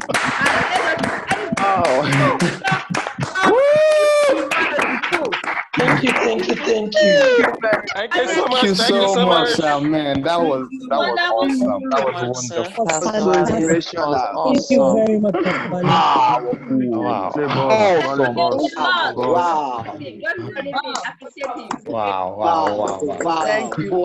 Thank you. Wow. Thank you so much, sir. Thank you so much. Thank you for having me. Thank you, guys. Thank you so much. Thank you so much. Wow. Thank you, Pastor Wale. This is very educative. Wow. Right from the first day I started learning. Students, I can't wait. You're students for life. I mean, you were so. Pastor Wale, I'm your student for life. Me too. In fact, I've started following you on Instagram. So please, I want to follow too. Like, please, too. It's not one. So do you run a mentoring session, please? No, there should be mentorship. Yes, so. Alex, thank you so much. I mean, first of all, you opened up, you did not hold anything back. Wow. I mean, hello, please, I have a question. Okay, okay, no more questions. I have a question. Okay, please feel free. Okay, should I write out the question or I should say it out? Please say it. Okay, I want to find out. Most of the ideas, they were mostly service things. So I want to find out that can you apply that to product-based business? Yes, you can. Okay. So let me give you an example. One of the things we do also is that even for service, you have to convert it to product. So in our organization, for instance, you have to break the entire what you do into products so that you can sell them as products. Eventually, everything that we do, I've got to dovetail into what is tangible. In fact, products are even a lot more easier. Now, let me give you an example. I invested recently into an humidifier business. I don't know if you, what's it called now? Humidifiers, like they bring fragrance into your room, into your space and all of that. Yeah. So this person was doing, I think, 50,000 naira a month, right? So when we started out, we opened up the entire thing. You know, I think I invested about maybe 2.5 million or so. Now she's doing about 1 million every month. Wow. Every month within the space of 3 months. So what did we do? We created a website.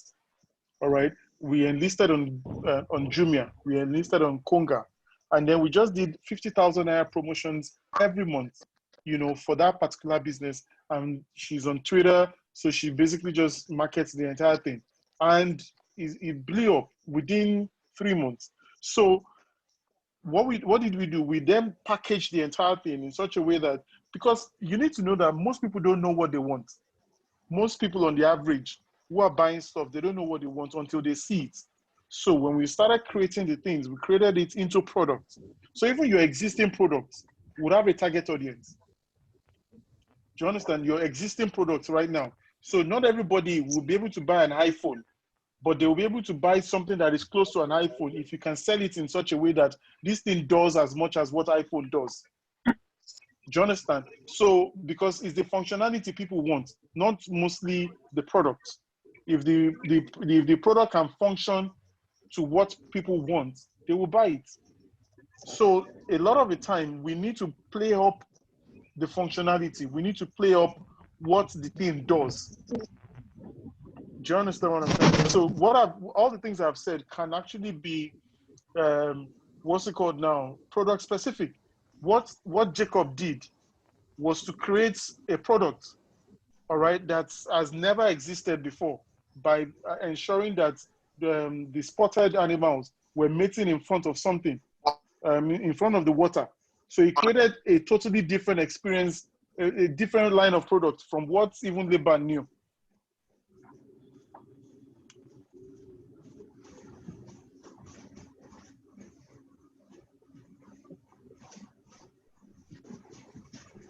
Pastor Wale. Yes. Thank you, sir. Thank You're you. welcome, Okay. Pastor Wale. Okay. Yes, I just wanted to ask, Pastor Wale, I have an idea, a business idea, which I've documented and all that. I've spoken to a couple of people about it, but because it has to do with government and Nigeria, I don't know, everybody seems to be stepping back. I don't know if you would oblige me by just helping me look at this thing and see, if you can help me critique it and just advise me on how it is, on Okay. what to do or what I could add to it. Okay. Or just advise me on how I can make it work. All right. No problem. Don't mind, please. I would like to share with you. Thank you. Not a problem. Any more questions? Any more questions before we release Pastor Wale? Any more questions? Hello. Yeah. Hello, sir. Hello. Good morning, everyone. So, hello. Good morning. I just want to ask a question about whether Pastor Wale has a mentoring program, Yes, and I don't go. think Pastor Wale is giving an answer to that. Okay, so most of the time I get that question a lot, and sometimes it's almost I don't like to commit because it's almost impossible. Like what the last person said, mentoring is a lot more effective when you have specific questions. Do you understand? So if, for instance, you have a challenge whatsoever, we can brainstorm on the conversation and then solve the problem, rather than saying mentoring as like, so most people are looking for relationships, and relationship are a bit complicated sometimes, So if you have like specific, I have this challenge, and you send an email, I would oblige. I can look into that. In fact, I have a team of people, for instance, who can critique whatever idea that you have. So for instance, when this other person, I can drop my email, for instance. If you have whatever challenge, let me know. There are people who are problem solvers who are my people, right? They will look through the entire thing, and you can be rest assured that there will be no sense of foul play in terms of using your ideas. But then again, you also have to be mindful that ideas are always in the air. Hello. Good Yes, morning. sir. Good morning. I have a question. Yes, sir. Hello? I can hear you. Go on. Okay, yes. Good morning, Mr. Wale and everyone. Ajoke, good morning. Morning, I know I'm a blessed boy of Jesus because he has always been answering my question when it pertains to me looking for solutions or what to do. I remember before, when I was about going for NYSC, I was praying that God should give me a business that will that only the rich will look for me in Nigeria. And lo and behold, my eyes got glued to carports on a particular page of a foreign newspaper. And I was going about it, and before you know it, few months down, years down the line, somebody else got that job, and today in Nigeria now is everywhere. I lost that one. At another time, I asked God, I said, God, I need another business to be doing that everybody in Nigeria will be looking for me. An idea of having a mobile toilet came to me. That was late 90s. Otumba Gaddafi was not on the radar then until about 4 years after or thereabout, and I started seeing this thing around. Now, I want to ask, because I will ask God again for another grace. If he shows me what to do, how do I go about it? Move fast. Move fast. So a lot of people try to stall and begin to look for money, which is where the problem usually dies. So a lot of people try to do that. I'm trying to look for money to solve this problem. I'm trying to, they kill the entire business with the entire money challenge. So whatever idea that God has given to you, be rest assured that you have the capital to start. It might be small. You have that capital. So when God was going to bring me, let me even give you a funny story about Cerebre. When Cerebre was going to start, a friend came to my house and he says, oh, that, they are leaving their property, that I should come and I could rent their property instead of them paying new fees, that I should just pay them, I think it was 1.7 million for me to rent that property then. So I gave him 1.7 million. I went to resign at this Vadanzil that I'm not doing again. Then some other people, one Indian guy says, don't worry, we'll give you business. Just go. Wale, don't worry, we'll give you business. You are our guy. As I was resigning, the other person too was resigning from the business he was going to give me. He went back to India. The other person who said, don't worry, we'll put money, in fact, said 50 million to start with, that they're going to put 50 million. I have not seen them till date. Both of them, I've not seen them. So I was left with what I had. And my wife had just come back from India with our son then, Toluwanimi, that, from the surgery. So I've spent a lot of money. So we're starting from ground zero. So my prayer that God, let us be able to pay salaries, it wasn't a joke. It was a serious prayer. So starting out with the barest minimum, because there's a lot of lessons that you will learn from that barest minimum that you have. And as you begin to advance, don't stall. Don't wait too long. All right? Because sometimes we get used to that ground. This thing is working. We don't want to advance the course of the business. And then we're just there, want to be small forever. So when God gives you the next idea, please move. Don't even think about money. Just move. What's the next step? If it's to get an office is the next step, do it. If it's to get a business, if it's to go and talk to somebody, do it. But don't let money stop you. Thank you. Thank you, Pastor Wale. Please, I want to ask this question. Please, okay, Pastor. Can I? Hold on, Bella. Okay. Bella. Yeah. Okay. Because we have 2 sessions today. The second facilitator is already in and he's waiting. So just do a very quick one. Half a second, so that Pastor can quickly answer that. Yes. Okay. Thank you, Pastor. I really appreciate it. What about when you are doing business and you are putting your best to give clients, and you see your competitors, compromising, and people don't really want to pay for that, what you are really giving? How do you go about that in this hour? So that is very simple. The truth about the matter is that when you see people compromising and you have a very, what's it called now, the same service, you need to raise the level. Not everybody is your client. And you need to be rest assured that there are certain people who are not your clients. You think they are your clients, but they are not. Some people, if, for instance, I would buy furniture from a particular set of people, I would never buy furniture from a particular set of people. Now, the price points are two different things. So there is what you call product differentiation in marketing. You must be able to differentiate your product.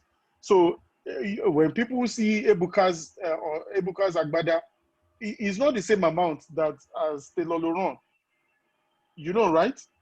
So you must be able to differentiate, even if there's something they call 80-20 principle, which is the Pareto principle. 80% of your business will come from 20% of people. 80% of your business that's the money that you make, will come from 20% of the people. You need to look for those 20%. Once you find those 20%, they will pay for your 80%. And that's how life works. Life works that way. So there are people who will compromise. There are people, even in my business, who would like shortcuts. So sometimes you play the long game. Wait for them. When they see that the compromise will never pay them, they will eventually come back to you. Okay. Thank you, Pastor. Thank you. Sir, a quick question, sir. Can I still ask? Good morning. I think there is another person on the new. I have a question. No, guys. Okay, guys. Do you know what we'll do? Do you know what we'll do? Good morning, please. This is not a question. Please, good morning. This is not a question. People who want to ask this is not a question, actually. So it would be unfair to take anybody now because everybody seems to have. No, I'm not asking a question. I just want to raise. I'm sorry, guys. Do you know what? Any comment, anything, just like Pastor Wale, please can you just like write let's have your email address so that for questions I sent it. And clarifications and comments you can send to you. And if it's anything that you can also write it on the chat as well, so that we can, just in case Pastor Wale leaves, we can get it across to him. Guys, thank you so much. Since the end we have to keep the time. There's sticker for time, and just like Pastor Wale told us, time is of essence, everything in business and in life as well. So Pastor Wale, thank you for having me. I'm going to leave now. Yes. Your email address. I put it on the chat. I think. Okay. Yes. I put it on the chat. Okay. All right. Thank you very much. God bless you. Thank you so much for spending your Saturday morning with us. So everyone, please, let us give him another. Let us raise the roof for him as well. Let's do everything. Let us appreciate him the way we want to appreciate him. Thank you so much, Pastor Wale. Let's clap for him. Thank you so much. Thank you so much. Thank you. Thank you so much, Pastor Wale. Thank you so much, Pastor Wale. God bless you. Thank you so much, Pastor Wale. Thank you very much, sir. Sorry. We can see the email. We can't see the email. Thank you very much. I typed it. Maybe it's not for everyone. Pastor Wale, I'm coming to your office. So. See if it's sent to everyone. I'm coming to your office. Okay, I should send to the email. Yes. Okay, to everyone. No email yet. Okay, I'm sending it. To everyone. Yeah, it's to everyone now. Yeah, thank you very much. God Bye. bless you. Thank you so much. For us, Pastor Wale. Wow. What a way to start to kick off this 2020 edition of EMP1 class. Like I said, our next facilitator is already waiting, and that is our legal expert. He's already in the house. Barrister Eyitayo, are you still here? I saw you. I'm not running away. I'm here. Yes, you're still with us. Good morning. Okay, welcome, Barrister Eyitayo. I'm sure we are going to be in for another. And what I love about Barrister Itai is that he takes the complex legal stuff. You know, legal is as when you hear legal, you're like, oh my gosh. But he just takes legal and breaks it down into pieces, as in you become a mini lawyer by the end of this session. So, but before he starts, let me just read your profile and appreciate you, you know. And guys, get ready to just raise the roof for him as well. Oh. I mean, we have to show him love the way we know how to do it. So, let me just read his profile.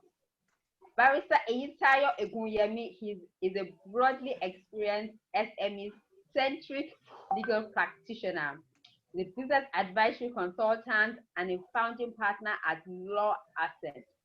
He started his law career at the prestigious Falano and Falanos Chambers, where some of his engagements included high-ranking litigation cases, which cut across secured and unsecured credit transactions, labor relations, arbitrations and mediation, fundamental human rights, etc. His versatility in other spheres of law earned him the status of deputy head of the property unit, a position which he held until December 2015, when he resigned to start Law Ascent. He currently heads the business, investment advisory, and litigation arms of the firm. Barrister Eyitayo is a prolific writer, I can attest to that. He is the author of several articles, including his business series. Eyitayo has carved a niche for himself as a plain writing expert who makes the complex simple, particularly as it relates to helping businesses to understand how the law operates. Eyitayo is presently a researcher, PhD in view, at the Nigerian Institute of Advanced Legal Studies, where he is researching on adopting plain English language in communicating legal documents. And on this note, please let's just unmute ourselves and begin to raise the roof and give it all up for Barrister Eyitayo Ogunyemi. Let's unmute ourselves. I think I've allowed us to unmute now. Let's unmute and raise the roof for Barrister. Yeah, let's unmute and raise the roof for him. Let's show him some love. Unmute. Let's welcome him in the chat. Let's clap, welcome him in the chat. Let's clap, welcome him in the chat. Welcome back, Eyitayo. Are you still with us? Uh-oh.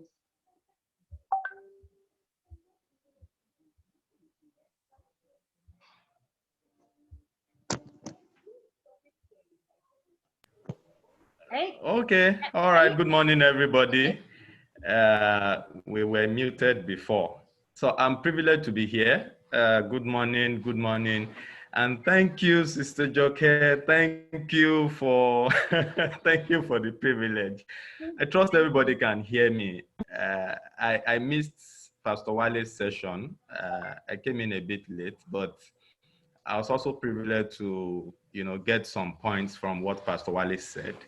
And let me start with this, that the whole essence of what we are doing in CCBS is to actually raise kingdom entrepreneurs.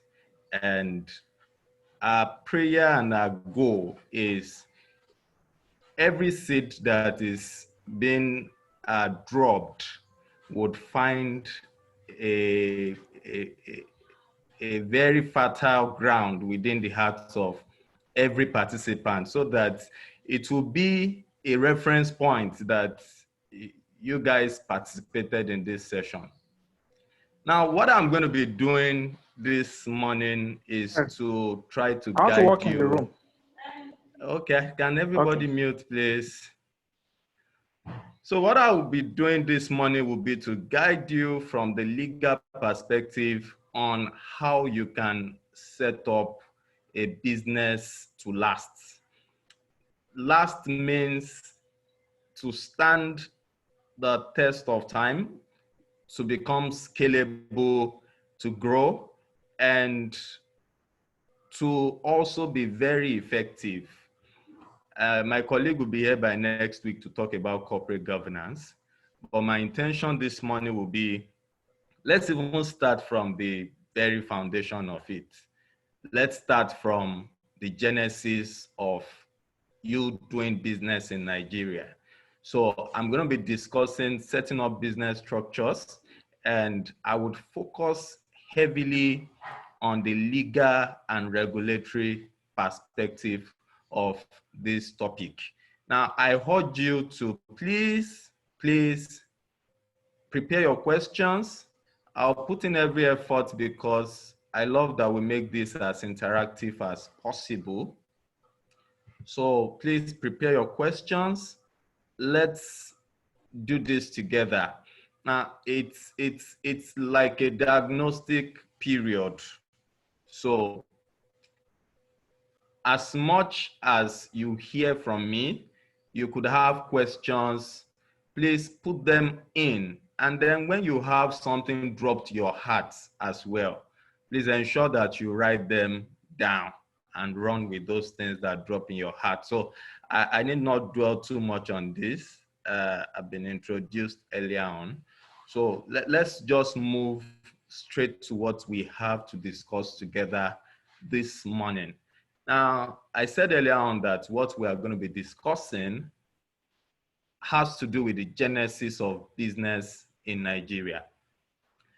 You need this session so very much because many people would have the money to do business, but money without knowledge, money without understanding, and money without wisdom will not get them anywhere.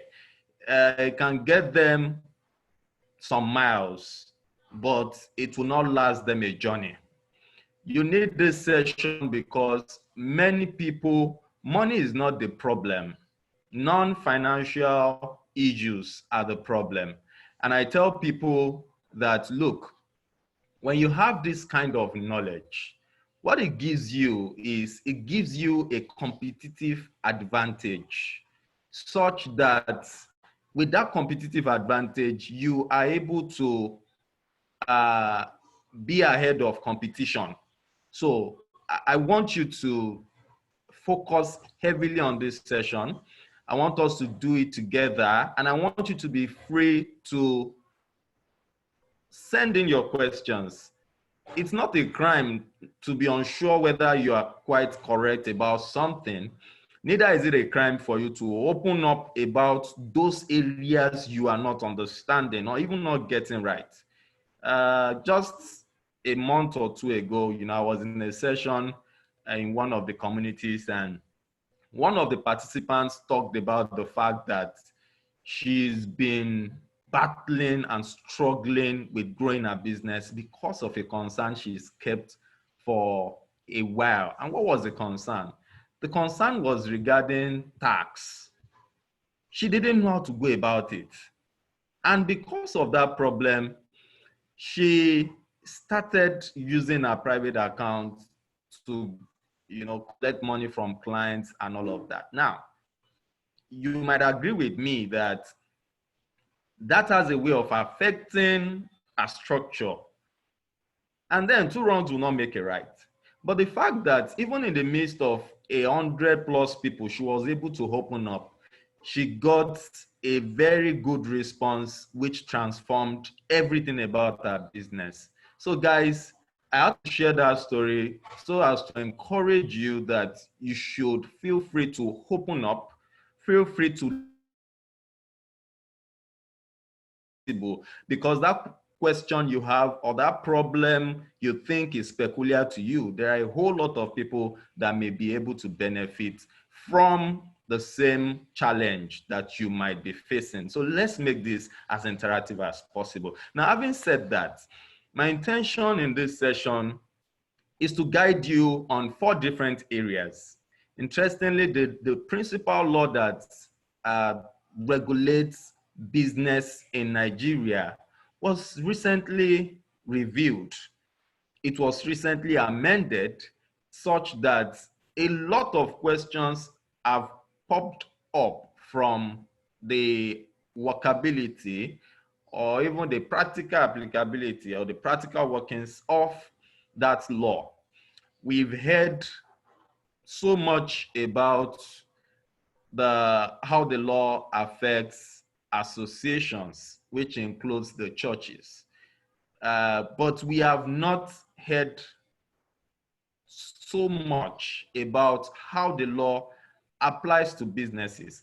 And I need to tell you this, the moment you are able to master the practical working of that law, it has a way of giving you a strategic advantage in your journey as an entrepreneur. Why I'm saying that is this.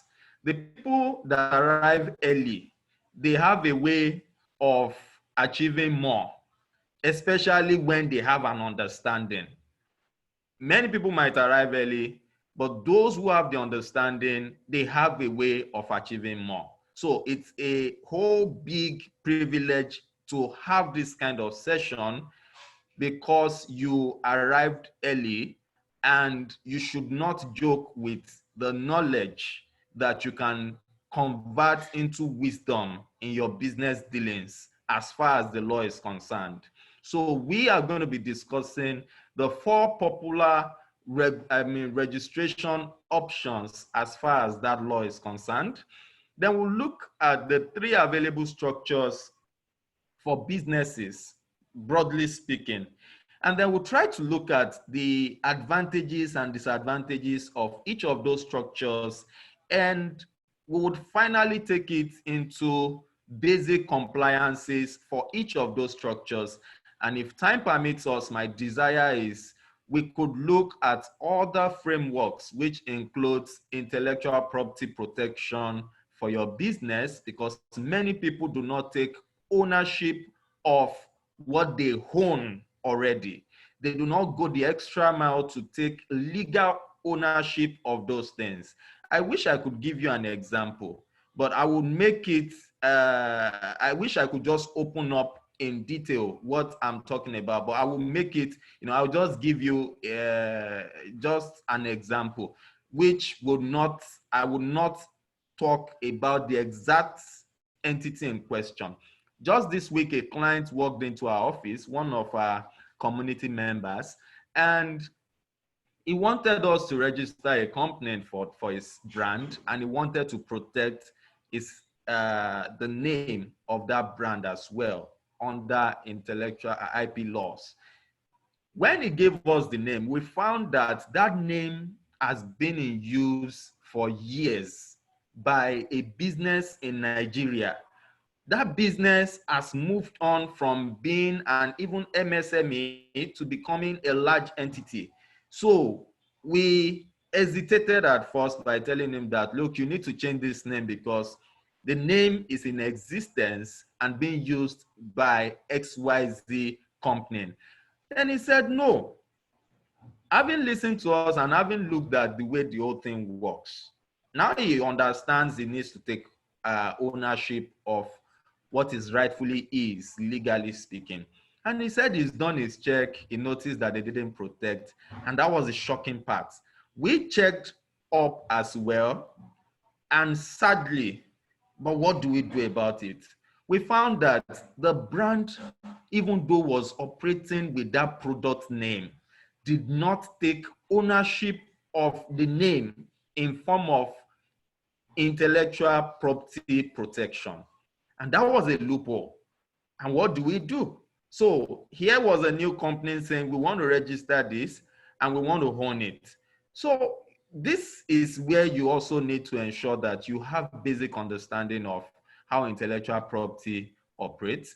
And then hopefully we could look at as many other areas as possible. But don't forget, the foundation of this session is the fact that I need you to ask me the deepest questions of your heart so that we can make it interactive for everybody to learn. I do not necessarily mean to say that I know everything, but I am willing to share all I know. And if there are things that are deeper than what I know, we could do further research such that eventually you can benefit and you can grow and scale your business and reflect back and say, this is what God has done for you. So let's start with a thought, and then I will move to a second thought. Now, somebody once said this, that there's no shortage of remarkable ideas, and what is missing is the will to implement them. Now, my understanding of what Mr. Gordon was trying to communicate is the fact that there are many people, it's just like the scripture parable that talked about the parable of the seed sower and the different grounds upon which the seed fell. Ideas come every day. Pastor Wale said something like that. Ideas come every day. Everyone at one point or the other in life, we are wowed by things that drops in our hearts, whether by reason of a kind of conversation like this that we are having, or by reason of a thought, or by reason of sight. Ideas are everywhere. At the end of the day, what we do with those ideas is what matters the most. I'm encouraging us after this session, let's not stop at the fact that we learned something today. Let's look at those we can implement right away. And if there are those we can't implement right away, let's ensure that we put that roadmap in place that will make us accountable to achieve those things that have dropped in our hearts. And this is how greatness is given birth to. It's like a drop of the water, and then over time it becomes tangible. It's not an overnight success then. You build it, and that's what this sessions is all about. Now, having said that too, you'll recall in the book of John, the scripture says something about the word becoming flesh and dwelling with us. Now, in another place, it talks about the fact that you will know the truth, and the truth will set you free. One of the understandings I've come to understand from that scripture, it's not just the truth about Jesus. It's also the fact that many people are in bondage of ignorance, and that is what limits their businesses. They are afraid to come out, they are afraid to do stuff because they do not know how to go about it. Now, I would cite the example of one of our colleagues, for instance, just to let you know that information, knowledge, the truth is what you need when it comes to doing business. It's needed more than finances. It's needed even more than any other thing in that business.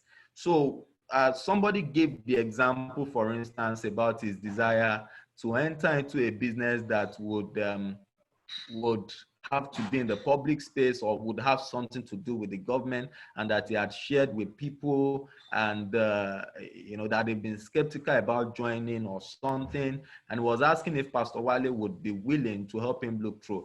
I hope that I got his mind from what I am expressing. But what I see in that is this: every person that runs from something communicated is because they might not be seeing what you are seeing, or you might not be seeing what they are seeing.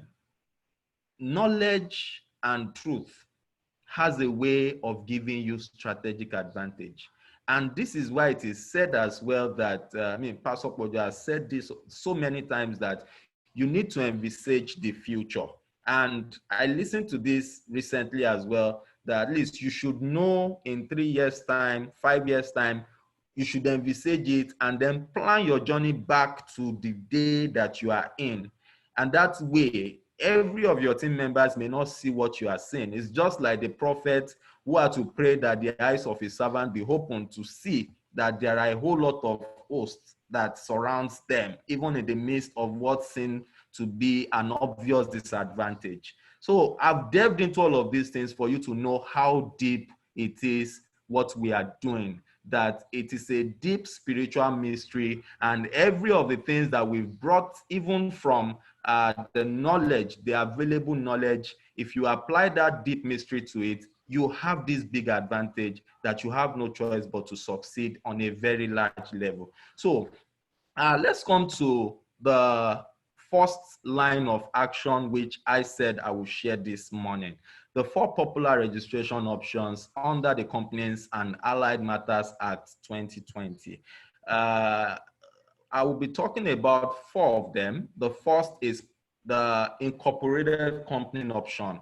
Now, the incorporated company option is divided into company limited by shares, unlimited company, and company limited by guarantee. These 3 options could be private or could be public.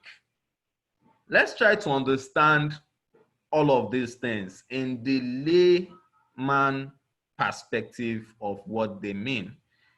Many of us could even have shares in some companies, but we really do not understand the workings of all of these things that looks like jargons.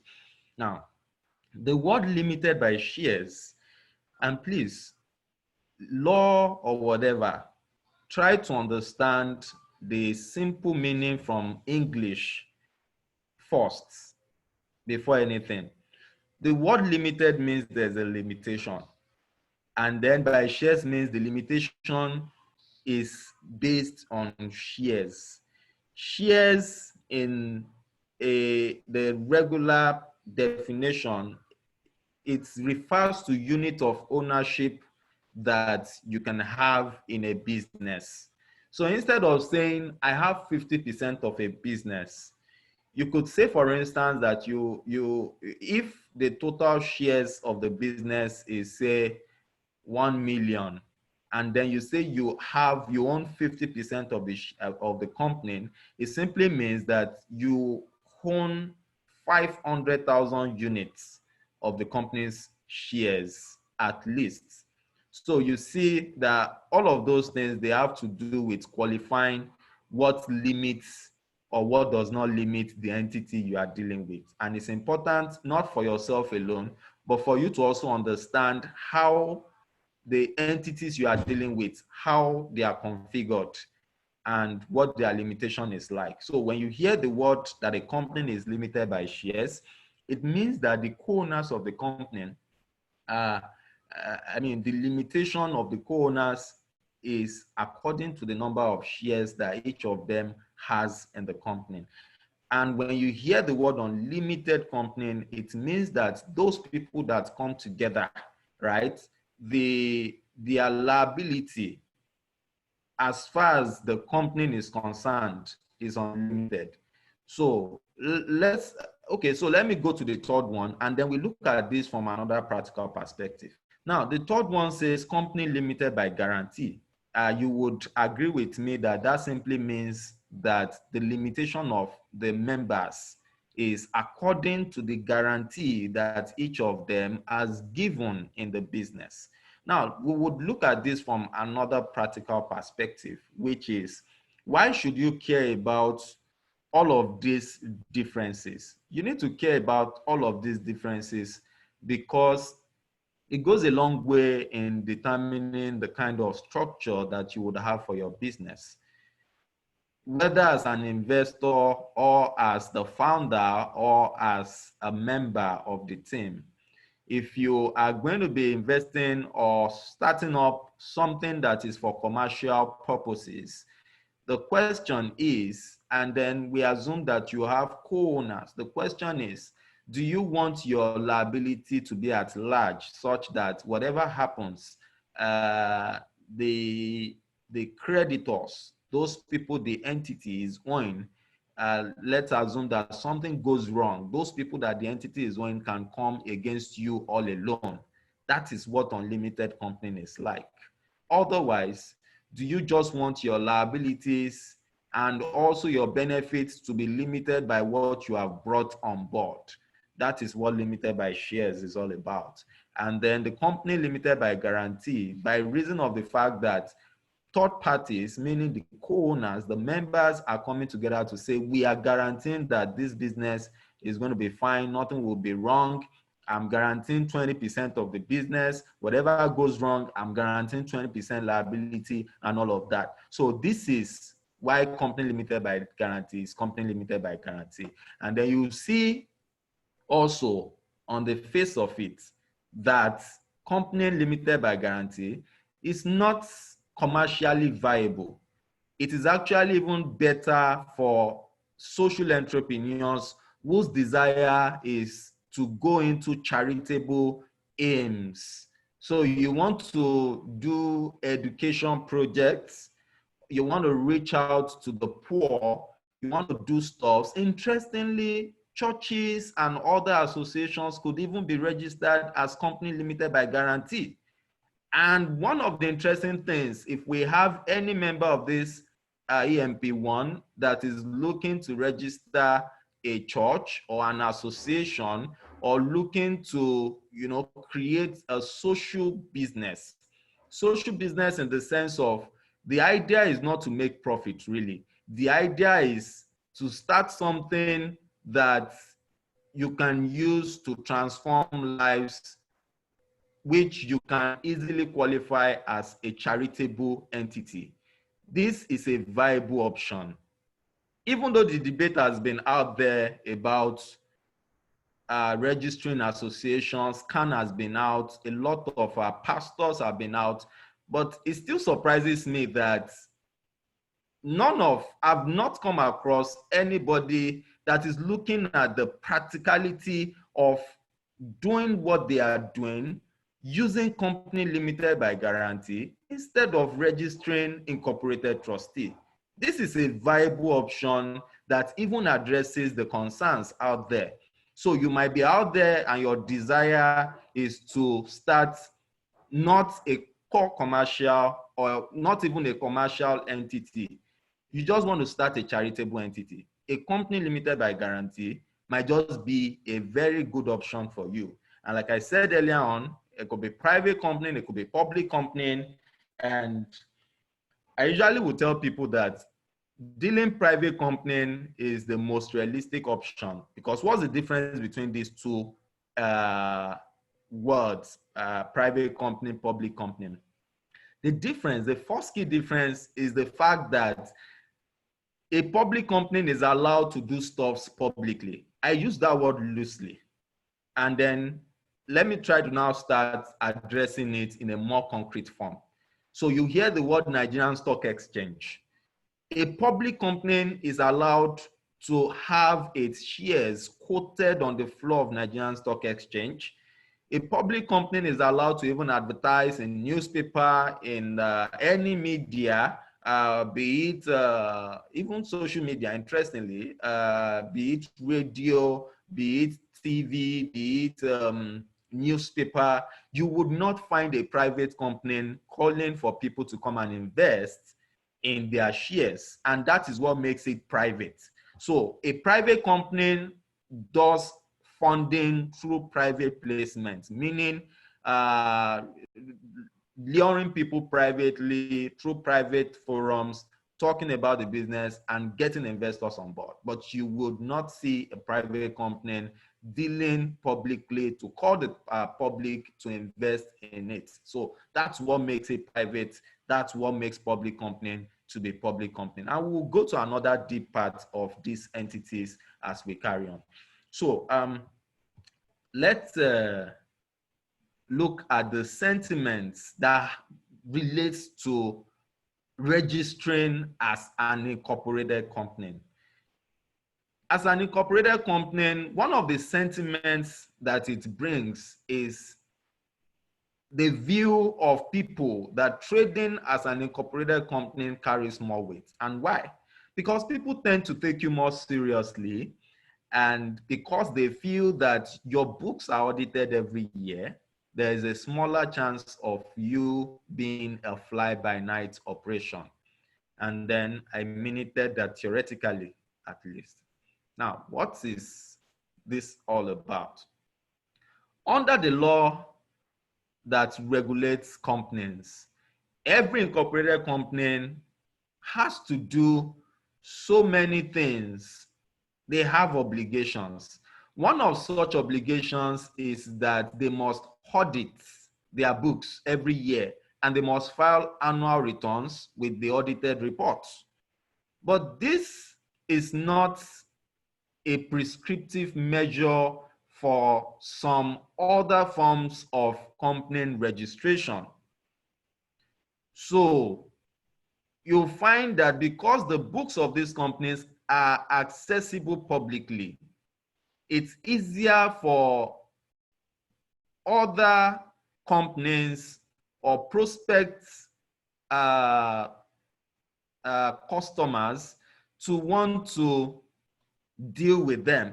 And so if you are in this session and you've had the question, why is it that when you go for bidding, you want to bid for a project, small projects that are like crumbs from the table of kings are handed to certain kind of entities, and the projects that are the big breads on the table of kings are handed to limited liability companies and public companies. And then you think that that is discriminatory, or that is a discrimination. Now, this is really the reason that that happens. Because of this thought that when you are dealing with a private company, an incorporated company, you can easily do a check of their records. If you are in this session and you wonder why some foreign companies prefer, even in their public advertisements, one of the criteria is that you must have registered at least as an incorporated company. This is the sentiment that is at work. So it is so because of all of these things that we just analyzed. Now, we said the company is a legal person, and we'll come to that in the next slide. And that it's a legal person means it is distinct from its shareholder. So we'll come to that. But let's look at the disadvantage of all of these formalities and all of that. The first point is, with all these big on regulatory framework and obligations for incorporated companies, it makes them pretty much formal and very expensive to set up and operate. So you can imagine I'm being careful not to go into the second option, but yeah, let me just mention. You can imagine if you're operating as a business name owner, and all you have to do every year is to sign on a sheet of paper on or before the last day of June every year. Just sign a sheet of paper and return it to the Corporate Affairs Commission, just to let them know that you are still in business. But you cannot do that with incorporated company. You must get accountants, you must get legal practitioner, you must get this, get that, and all of those things means you spend more. And that takes me to another big, what seemingly looks big challenge dealing as incorporated company. And they are consequential. So the fact that you need all of these people to successfully run an incorporated company also makes it to be more expensive if you have to conduct a burial ceremony, which I mean, let's say you're done with the business and you want to move on. It makes it more expensive because you need an accountant to balance records, you need an auditor to audit records, you need a lawyer. So these are very, very essential people that must anchor the burial ceremony for the incorporated company. And this is not the case if you are dealing as a business name. Now, we will come to trying to explain the differences in those concepts. We've talked about incorporated company. Now, let's try to look at explaining those concepts. Now, I'm dealing 4 concepts here, don't forget. So the 4 concepts or the 4 options that you have if you want to register a business name. You could register a business name, you could register as incorporated company, and the realistic option you have is what is called a private company limited by shares. And then you could register what is called a limited partnership or a limited liability partnership. These other options on the present slide, they are the newly introduced structuring formats that the latest law has brought to bear. So you will do well to listen carefully to understand how they operate, such that you can make the best choice for your business depending on what level you are and what you want to do. So let's come back to business name registration. I see my picture there. So let's assume that we met to discuss business, and I was dressed in that garment, on that cloth. And then after our meeting, the next day, you met me dressed up this way I am today. The question is, will it still be me? What do you guys think? I need you to drop your response in the comment, in the chat box. Let's see what you think about my question. Now, my question again is that, let's say yesterday you met with me, we discussed business, and I was dressed up in this apparel you are seeing on the screen. And then we are meeting again today and I'm dressed this way. Is it still me? If you think it's still me, what do you think changed? Comments? Anybody?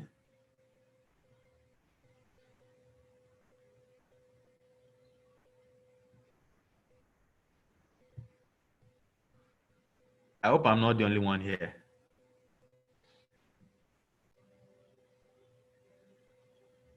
I'm tired. They put the comments in the chat. So can you see the chat? I'm unable to view my chat here. Oh, okay. Their comments are in the chat. So people are saying yes, yes. Oh, great. Yes, Great. The picture you're not wearing glasses. The same. Awesome. So your appearance is different. Beautiful. You, but with another cap or name. Beautiful. I love that. I love that response about it's still me, but my appearance is different. That summarizes what business name is all about. So if you choose to register a business name, it is still you. It's just a different appearance. Still you, just a different appearance. And what are the legal implications of dealing as a business name? Meaning you're dealing in another name other than your name, but it is still you. The appearance that the public sees is the name. I am Eyitayo Ogunyemi, dealing as Law Accent. Law Accent is an appearance, but it is me, but different appearance. Why is this essential? It is essential because, sometimes you want to create something and your intention is to drive that thing, not using your natural names. So we've seen the example of people, for instance, who maybe because, should I use the word packaging? They just love to have another name to brand the business. And so they are not dealing in their natural names. So the question is, if you deal in your natural names, which I assume that a number of us have done before, if you do business in your natural name, is EFCC going to come after you? The response is no. In as much as you are not an infant or a baby, even infants are allowed to do business on certain grounds. So EFCC or the police will not come after you for doing business as you. And you must have collected money as you severally. Maybe that's one of the reasons you even have a savings account in your name. So The law then prescribes that if you want to pose as ABC company to the public, you must register ABC company, such that the public is able to have, or at least the government is able to have a record of who is doing business as ABC company, and such that you as well can take ownership of the name ABC company. The moment you register ABC company, no other person is allowed to register ABC company or any name that is similar to ABC company, which will make the public to think that the business they are dealing with is ABC company. So you see that business name registration, or the requirement to register, is for your good and the good of the public. This summarizes what business name registration is all about, really. It's a style of doing business, and you register because it is not your natural name. So you can begin to look at the consequential implications, the consequences of following that route. And so let me tell you some of those consequences. Number one is that because it is still you that is doing business, whether it's a partnership or whether it is you alone, because it is still you that is doing business, it simply means that whatever happens to ABC company, the liabilities come to you directly. Whatever good comes, the asset goes to you. And it simply means that the entity does not have a life of its own, so it cannot be called an artificial person under the law. So people make the error of registering business name and thinking that they can use the business name to buy properties, meaning they are buying it in the name of the business, even though the business does not have a life outside of them. So you must look out for the kind of entity you are dealing with, such that you know the kind of protection you need to give to yourself. You can't be a part of this session and still make that kind of mistake, because you may have to do agreements with people, right, that are operating as business name, and then you think that because they are registered, it means that the entity has a life of its own. You don't have to make that mistake.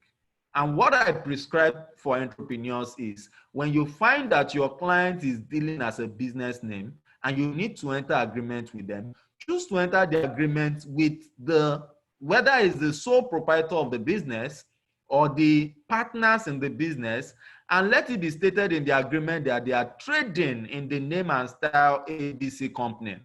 That way, you have identified those people that give life to the business, and you are covered. Now, there are regulations and laws that could say that business name can do this. When there's a law that says that, yes, the business name can do that. So I'll give you an example.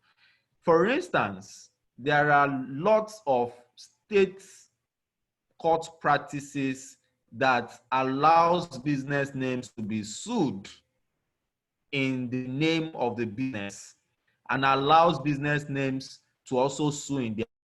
And that is so because a lot of people might use that to defraud the system if that exemption is not granted. But you see, just as I said earlier, that there has to be a law that allows you to do something in the name of the business for you to be able to do it in that name, because a business name does not have a life outside of the owners of the business. Now let's come to incorporated company, which I explained earlier on. I know that there are a number of students that are listening that must have gone through the process of putting to bed. And we have husbands as well that must have seen their wives through the process. If you are in this session and you've not gone through that process, or you've not followed somebody, walked somebody through that process, we do not intend to diminish you in any way, okay? You just follow closely what we are trying to achieve here. That's a picture you see is a picture of a lady, and you see the lady is pregnant. what we are trying to do is to try to understand what incorporated company registration option is like in the practical sense. It's like the story of a lady that conceives and then begins to go to a place known as, for what is called antenatal.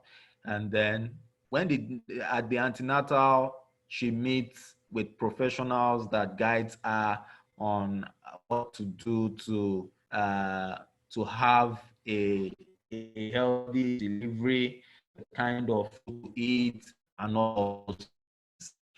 And then when the day arrives, she goes back and baby comes out. There's a process of the cutting of the umbilical cord, and then she has this sign of big relief, like finally.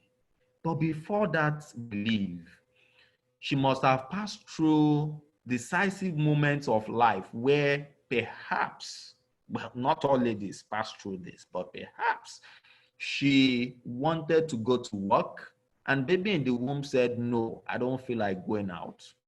I know some of you will be laughing at this experience, especially because you can relate with it. And then maybe, let's say she wanted to eat some kind of meal and baby in the womb is saying, no, I'm not interested. And then you see that what happens is eventually there has to be some form of agreement. They must just find a way to agree because they are together. But just as you've been laughing over there, I make bold to ask you, where is that baby now?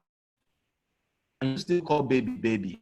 Possibly baby is somewhere doing something and you are here following this session. How does this relate to the story of an incorporated company? When you have an idea and you want to bet the idea as an incorporated company, you are like the woman that is pregnant, and then you need professionals around you who act the antenatal role to guide you towards safe delivery. And then when you are being put through on the process of delivering safely,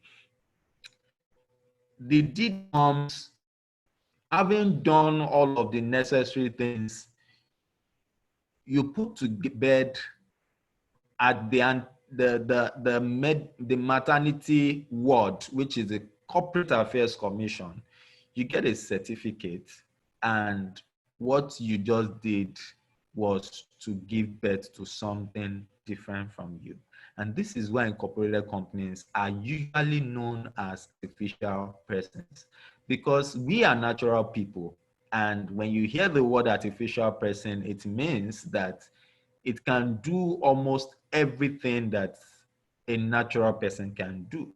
Meaning it can sue, it can be sued, it can own property in its name, it can transact in its name. The best you can be is like the story of the mother and the father to the children. You don't own them. The best you are is a stakeholder. And the best you can be in an incorporated company is a shareholder. You cannot say, I own ABC Limited. And that error comes very well. And yes, some of you will still say, but we see people who are owners of this and all of that. Go check it out. That they are owners, when they pass on, does it mean that the company folds up? It doesn't necessarily mean. When you would have heard the story of some entities that were broke, or let's say some founders that were broke, and possibly their entity, quote and unquote, their entity wasn't broke. All of these things is to explain the workings of the structures. And what this means also is that when you deal as an incorporated company, there is a clear cut division of you from the company. And the company can assume its liabilities by itself. Your accountability is to the extent of what you own is paid for in the company. This explains what incorporated company is like. Please remember to check further reading on the practical things you should look out for in these 4 options after this session is over. Let's come to limited partnership. And remember, I mentioned that these 2 options we are in, they are new provisions in the law. So you will do well to master how they work and then see what works for you best. A limited partnership, as the word goes, as the sentence goes, is a form of structure. It is closely related to a business name in that it is not an artificial person in itself. It rather is a form of arrangement between at least 2 people. So if you are a sole proprietor and you want to do business, you can either do business as a business name operator, or you can even do business as an incorporated company, because under the new law, there is the provision for 1 member limited liability company. So you can do business, register incorporated company as a sole proprietor under the new law. But as a sole proprietor, you cannot start limited partnership because you need at least 1 more person to form the limited partnership. So what's limited partnership about? Limited partnership presupposes that there is, number 1, a partnership, meaning at least 2 people. Now, both limited partnership and business name have something in common. You cannot register more than not more than 20 partners can form both of them. For a business name, there is an exception. We'll come to that. So limited partnership, the first presumption is you need at least 2 people. The second is the fact that there is some form of limitation, which is what makes it limited partnership. So, which is why under the law, it takes at least 1 limited partner and 1 general partner to form what is called a limited partnership. Why is that so? Let's even understand these expressions, limited partnership and general partnership, and by consequence, we understand why it takes a limited partner and a general partner to form a limited partnership, which otherwise, if there is no situation like that, the partnership will be assumed to be a general partnership. Now, a limited partner by the word means the partner has some form of limitation. I choose to explain this kind of limitation from looking at 2 different angles.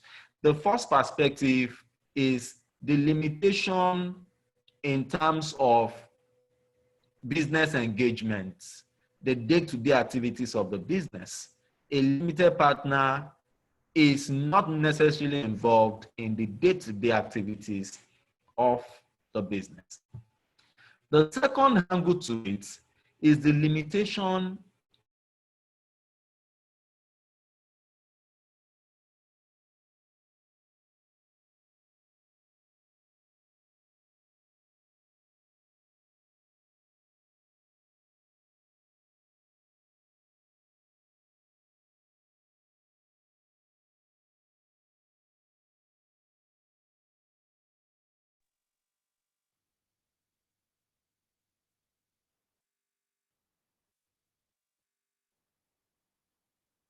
Barrister Isayo.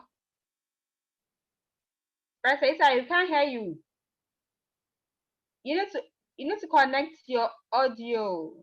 We can't hear you. Barrister Isayo, can you hear me?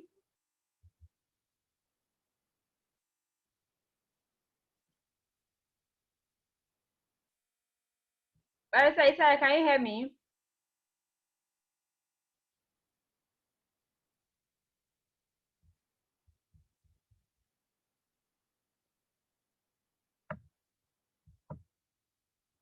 My face, can you hear me?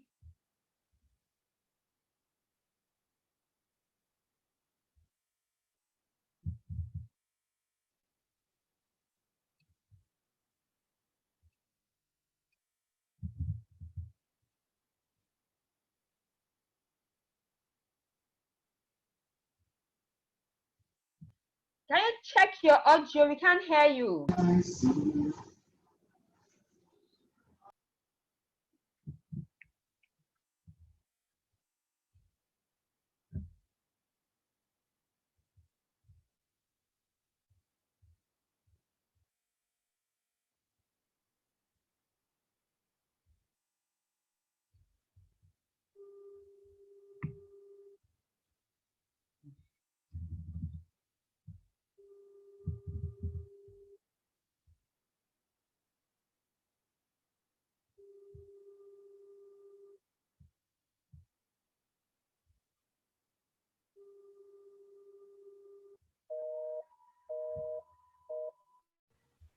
Okay, now I'm back. Thank you. Okay, thank God. Okay. Can you hear me now? All right, all right, Yes, all I right. can. Apologies. So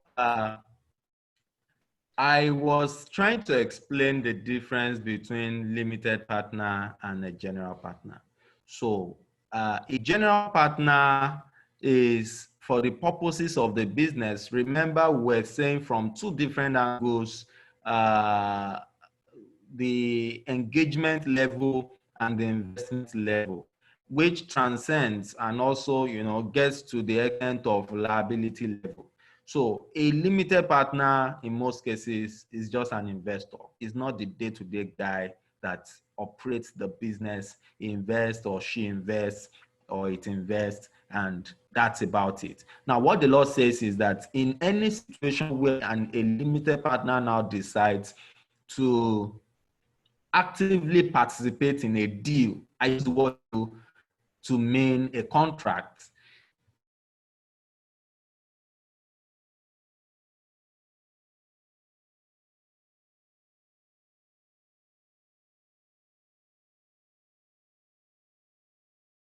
partner is assumed to be a general partner for that purposes. So if you are a investor, a limited partnership could be one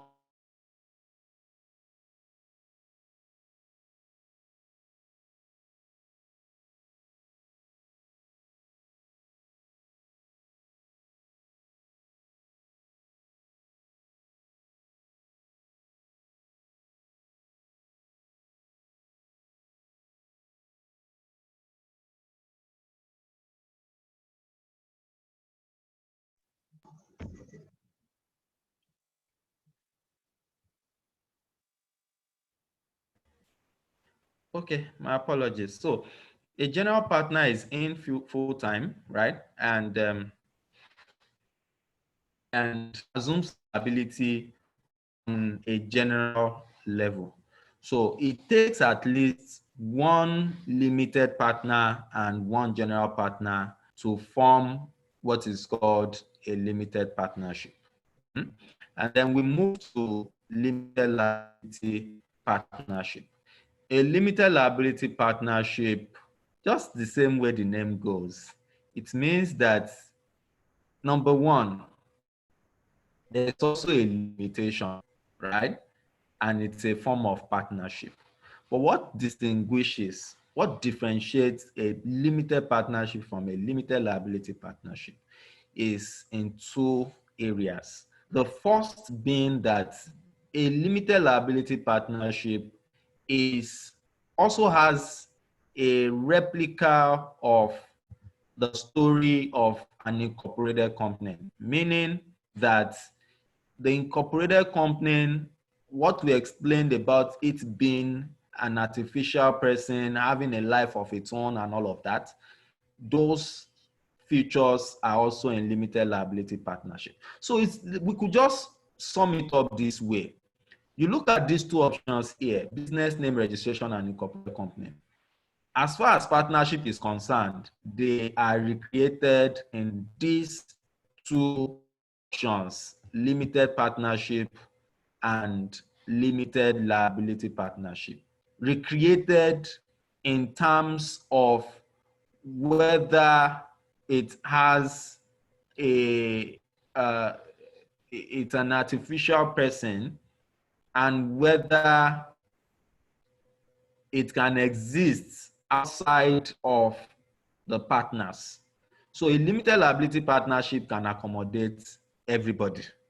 There's no limitation to the number of people that can come on board a limited liability partnership. And while in an incorporated company, you need what is called a board of directors. In a limited partnership, what you have is the board of partners. And these are the day-to-day guys that move the business forward. Usually, there has to be a form of partnership agreement in these two kind of entities. And you must be very dutiful if you are seeking to start your entrepreneur journey as either of these two options. You must be very careful to have a quality partnership agreement prepared for you guys. If you're going to be bringing on board investors too, you must be very careful to ensure that there's a partnership agreement that addresses not necessarily everything, because you cannot envisage everything that could happen in a business, but the basic things, and also addresses how you guys can deal with things that you did not foresee or had to the agreement. So usually your partnership agreement should be lodged alongside your registration with the Corporate Affairs Commission when you are registering. And under a limited liability partnership, you need at least 2 designated partners to do that business. 2 designated partners. And what do we mean by designated partners? It means 2 active partners, those that are going to actively be carrying on the work. And out of these 2 designated partners, at least one of them should be resident in the country to carry on the business. So before the end of this, and which I want you to start attempting anyway, you should have a question for me. One of the questions is, how do you even know the kind of entity you are dealing with? Having heard all of these things about the consequences of dealing as business name, as incorporated company, limited partnership, limited liability partnership, how do you know? So you came across MTN Nigeria. How do you know what kind of registration they did as an entity? Now, I would want to put that question to you because I'm also a student here. And then let's engage. Let's see what you think about it, among many other questions that I trust you already have. So we already said a limited partnership qualifies as an artificial person, and that's why it's known as a body corporate. So let's come to those questions. How do I know the brand I am dealing with? Having heard all of these things, blah, blah, blah, how do I know the brand I am dealing with? Let's come back to business name, incorporated company. Now, remember we said earlier on that an incorporated company could either be a company limited by shares, unlimited company, or company limited by guarantee. And out of these 3, it could be private company, it could be public company. Now, we also stated here, if you check the screen, right, that you would see, okay, beautiful. I'm beginning to see response. So Modupe says limited partnership ends with limited. I love your attempt, and that's beautiful. So let's have more comments, and then we really come to all of these things. So I'll give you a hint, which is it's golden when you are dealing with entities. Now you now begin to agree with me that when you go out to do business, you're not saying like every other person, because you have this understanding and it gives you strategic advantage. So the golden thing you should master is, number 1, find out what is the registered name of the business. So I'll stop sharing this and then we go through something very practical. Now I will take you to, let's go online, right? What we want to try to explain is how do you even know, how do you search for the entity you are dealing with? That's what we want to try to explain here. So now, if you come here, this is where you get to know the entity you are dealing with, right? So, can everybody mute, please? So, let's say you want to even be sure of MTN, right? You know, MTN Nigeria, you're not even sure of their registered name. So let's just put MTN and let's see what it brings out. Stairs. You people should not yab me, but don't worry, I think I know where stairs are. Okay.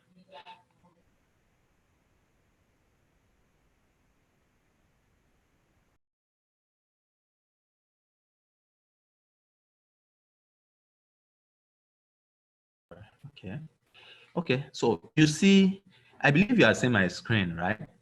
So you see MTN Nigeria Communications Limited. I need somebody to say something like, wow. Yeah, because you need to say that. Now you also see MTN Nigeria Limited. Oh, thank you. And then you see MTN Nigeria Foundation Limited by guarantee. You see all of this information, they are public information. And what you need to do is master publicsearch.cac.gov.ng. And you must be dutiful enough to check what kind of brand are you dealing with. And you should ensure that the brand is registered. So nobody should just come to meet you and say, oh, the name of my company is Itush Company. And then you just get into dealings without doing your due diligence about the business. So here, what we have unraveled is the fact that we hear MTN Nigeria every day, but MTN Nigeria is not the name, it's not the full name of the business. So I'm therefore telling you something by implication. Don't be carried away by the name people use outside, because you don't even know if they registered it or not. And you don't know what the exact registration they did is. So here is where you do your check. And then you find that MTN Nigeria, there is a fuller name than that. And then we come again to that explanation of how do you know the brand you are dealing with. Now, once you come to this platform and you see the names, you are able to pick the brand. Then what you need to do is to check what ends the name of the brand. You can see here PLC. You can see here limited by guarantee. You can see here limited. And these other ones, I'm sure it has nothing, they have nothing to do with MTN. So by the time you want to do business with MTN, for instance, you need to now ask the question, which of their entities is starting or doing business with you? And that's what you will use to know the kind of protection you need to give to yourself. So we have known from here, for instance, that MTN is not registered as a business name, but we have also seen that MTN is registered as a public limited liability company. We have seen that MTN has a limited by guarantee. And let me quickly delve into something. Usually businesses are encouraged, not like encouraged, there is a provision of the law that says that have a CSR angle to your business, a corporate social responsibility angle. What MTN has succeeded at doing structure-wise is to create a CSR special purpose vehicle. And that is what you see in MTN Nigeria Foundation Limited by guarantee. So I asked the question again because people think that as a foundation, you need to register an association. MTN has a foundation and is registered as a limited by guarantee. Churches as associations can be registered as limited by guarantee. Your NGO can be registered as limited by guarantee. So I will tell you something very interesting. What MTN is doing is they registered a CSR angle to their business, and that's why you see them on TV and everywhere dealing MTN Nigeria Foundation. Really, it's a synergy, it's a structuring approach that enables the foundation to thrive on the commercial company and the commercial company to thrive on the foundation. But it's not a conversation for today, but it's something that you can put in your thoughts as you grow that business to expand into, such that you have a commercial angle to what you do on health, and you have that NGO, that's not-for-profit angle to what you do on the head, and both of them can sync together and help each other to grow. Now, I've said it's not a conversation for today, but I need you to start thinking about that. So let's get back to our slide. Let's get back to our slide for this session. So,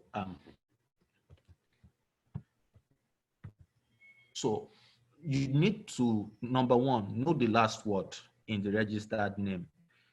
A limited by guarantee would usually have either stated clearly in full as limited by guarantee, or it would have GTE. So if it's an unlimited, that's ULTD GT, you have ULTD/GT and all of that. But you need to check. So it could be LTD, or it could be stated in full. It could be ULTD, it could be PLC, it could be GT. And for limited partnership, it's a requirement of the law that the company name should end with LP or limited partnership. So if I register limited partnership and it's ABC Company, my registration name will be ABC Company Limited Partnership, ABC Company LP. And the same thing for limited liability partnership. You will see limited liability partnership, or you will see LLP. Let's go to the next question. I think I've really talked about why you should care about knowing the kind of brand you are dealing with. You must know who you are dealing with to know the kind of protection you need to give to your business. And then there is the question, we've analyzed these 4 options, and some of you will be existing business owners, and there could be the question of, can you convert from one to the other? Yes. Most times you can convert from one to the other, especially business name converting to incorporated company, meaning maybe a private company limited by shares. You can always convert. And then you need to actually register your brand. Business name, you need to register it within 28 days of starting business. Every other entity, you need to register before you start the business. Now, we've looked at 4 different structures for your business. Is that what is called social enterprise? Okay, we'll come to that question. So let's look at 3 structures. Now, this is an elementary thing. We will not dwell too long on it, but it's important that we understand and identify them. Business ownership could be on 3 different levels. You could be doing your thing on solo run, which is proprietorship.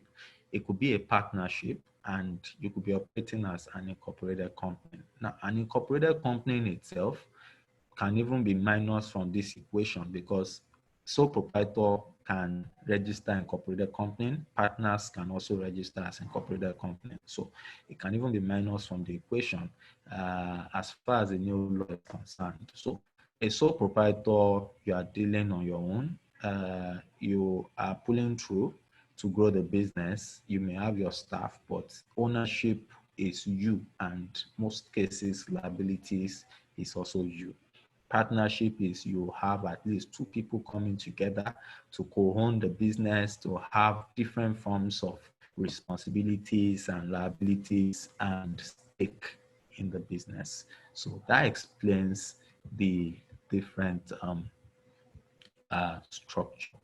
Let's look at them more closely, and then we then see in practical sense how they operate.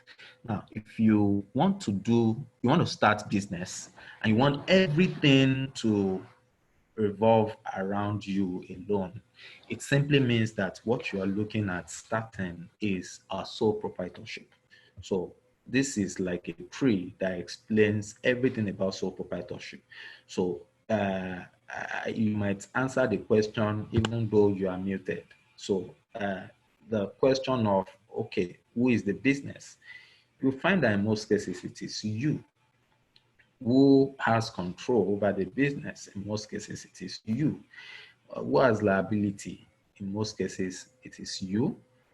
Who also has tax liability? In most cases it is you. So even when the business dies, when everything is fine and all of that, if you have to invest to stuffs, everything is you, which is what sole proprietorship is all about. Is it a crime to be you all alone? Is it a crime or is it wrong to start out on your own and try to grow your idea? I beg to tell you it is not a crime. In as much as we have God the Father, God the Son, and God the Holy Spirit, they exist independently as well. So it is not a crime to start your business as a sole proprietor. You can register a sole proprietor as a business name, you can incorporate a company, but you cannot register as a limited partnership or a limited liability partnership, because partnership involves at least two people or more to do. Now, in my next slide, you'll see one of the reasons I said it's not. That's next slide after this. Now, the fact that sole proprietorship looks easy, a lot of you could have been disappointed time past. Maybe, I know I'm speaking the mind of some people, maybe you started that business journey and in the course of it, something happened and you are skeptical about bringing people close to you. Well, you need to learn to trust again, right? But nevertheless, it doesn't now mean that you cannot have a solo run. You can grow your business to become a business empire. And let's see the example of someone that has succeeded at this. We use the example of Alhaji Aliko Dangote. I like giving the example of this man because of that narrative about what happens in the banking sector at some point in the growth, the journey of this man. Now, as a startup, he operated as a sole proprietor. So the joke in financial cycles, right, was that bank CEOs, they go to bed and wake up every morning praying to God that God should grant Alhaji Dangote good health. Because if anything happened, many banks would have to go for it as well. So this is something very interesting about starting small. Starting small could mean you are trying to pull through, right? It doesn't mean you can't have directors around you. It doesn't mean you cannot leverage an advisory board. And I trust that you would have insights on all of that in the next legal session. But let me just give you a very practical insight on how I think or I recommend you structure that business. Let it be a starting point for you if you are going to be doing a solo run or you have started doing a solo run. Now, remember, the shareholder is different from the directors. It is like the story of a driver and the owner of the vehicle. The owner might sit at the owner's corner. The owner may not know how to drive the car. but it takes somebody with experience and expertise to drive the car. What are we saying in essence? If you are an entrepreneur and you do not know how to drive your car, you can get driver to drive you. And this is where board of directors come in. Board of directors are not necessarily co-owners of the business. They are professionals that drive the business. They are the brain of the business. So what they do is they give the business a kind of vision to run with. You can choose to drive yourself, or you can choose to sit at the owner's corner. When you are driving yourself in your own car, you are then considered to be both a director and a co-owner, or a shareholder, or the shareholder of the car, which is the business. Now, you would agree with me that when the car has faults, you go to a place probably called the mechanic's workshop. The mechanic's workshop is where you diagnose the car. You don't go to the mechanic's workshop every day. You go in seasonal periods. This is where board of advisors come in. This is where your advisory board come in. And I need you to get this very, very carefully. Your board of advisors are supposed to be seasoned professionals that you do not necessarily need every day of your business. And it grieves me so much when I see entrepreneurs bring on board their wives, their children, their grandmother, grandfather, parents, and siblings to their board because of relationship. I don't want that to be you. You should ensure it's like, because of relationship, you are giving people the keys to your car to drive your car. That is going to lead to accidents. You must be very deliberate about who you bring on board your business. You must be very intentional about them. I'm not necessarily saying don't bring on board family and friends. I'm saying that bring them on board because they have something to contribute to the business. One of the reasons that businesses are not thriving in our time is that people got the structuring wrong, and they are suffering for it at this time. You might have taken this kind of step before. You need to get back to that business. You need to retrace your steps, and you need to get your structuring right. Now, who says you cannot have an advisory board? Who says that you cannot have, because interestingly too, the advisory board of some people's company includes their pastors and some other people who are not necessarily professionals in the sense of mechanics for the car they are driving. And we must take off all of these sentiments and get our structuring right. Now, you would start seeing with me why I kept emphasizing that the challenge with many businesses is not finance. The challenge are non-financial issues, and they are not getting it right.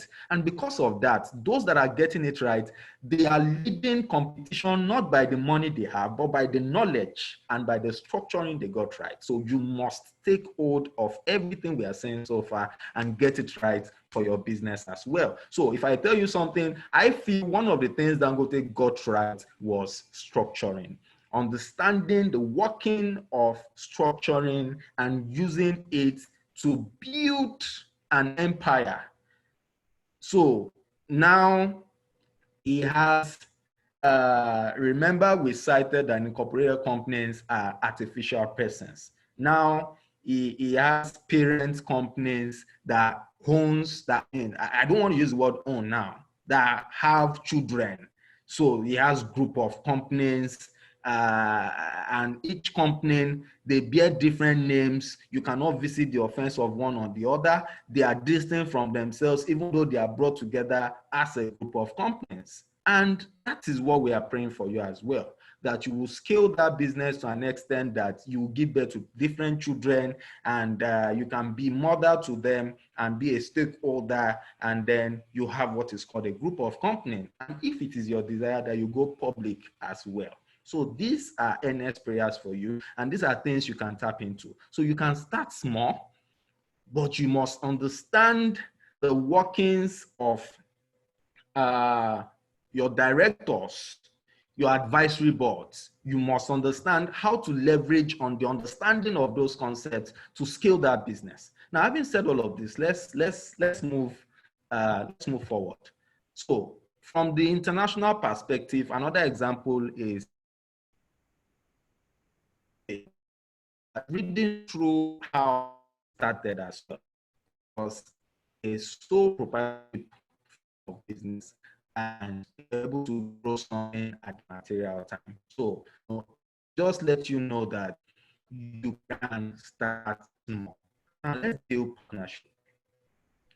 Someone once referred to partnership as partners in a ship. We have the options for partnership the other time. And what we're going to do is to build on that explanation. So partnership means that anything that happens to everybody involved and everybody will for it. So partners in a ship means everybody must take hold of something that will help everybody to succeed as an entity, because the journey and the role of each person matters to the success of the journey. So usually partnership is usually not an entity in its own, in that sense. It's a form of shared ownership of property, is a form of arrangement among or between two or more people.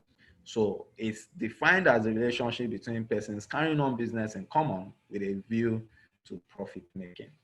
Let's look at the very big one about partnership. If you choose to do business as partners, you have the option of registering a business name or limited partnership. You could even register as a limited liability partnership, or you would even register as an incorporated company. Now, if you choose to register business name or limited partnership, the golden rule is that you cannot have more than 20 partners. If you are dealing as business name, you are allowed to have more than 20 partners in 3 different situations. The first being that if it's a partnership of lawyers, a partnership of accountants, or a cooperative society, the law allows you to operate a business name and have more than 20 partners. But if you are opting for limited partnership, you cannot have more than 20 partners. Now, if you are dealing as an incorporated company, whether, especially, which is the most realistic option, if you are dealing as a limited liability company, LTD, which is also known as private company limited by shares, you cannot have more than 50 shareholders. That is the cap.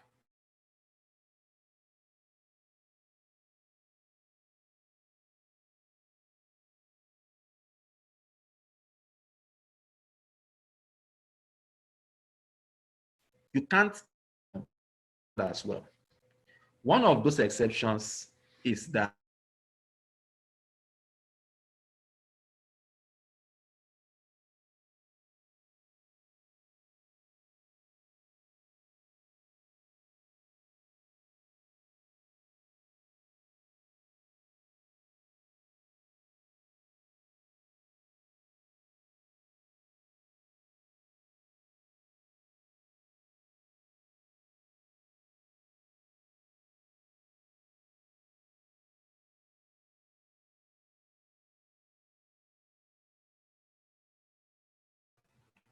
okay, thank you. Okay, so we're just trying to explain that if you choose to give an employee a part of the business, some units of shares in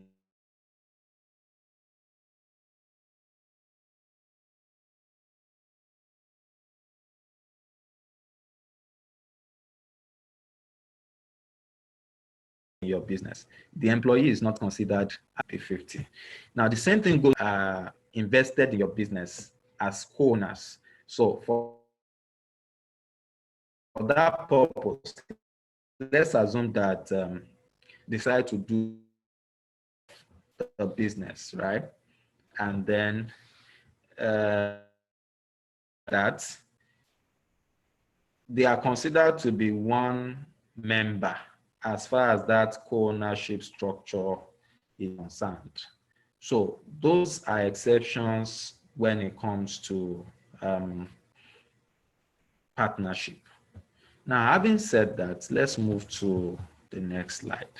So the next slide, which I also need you to pay attention to, and this is where we'll round it, wrap everything up. The next slide has to do with compliances for your business, right? And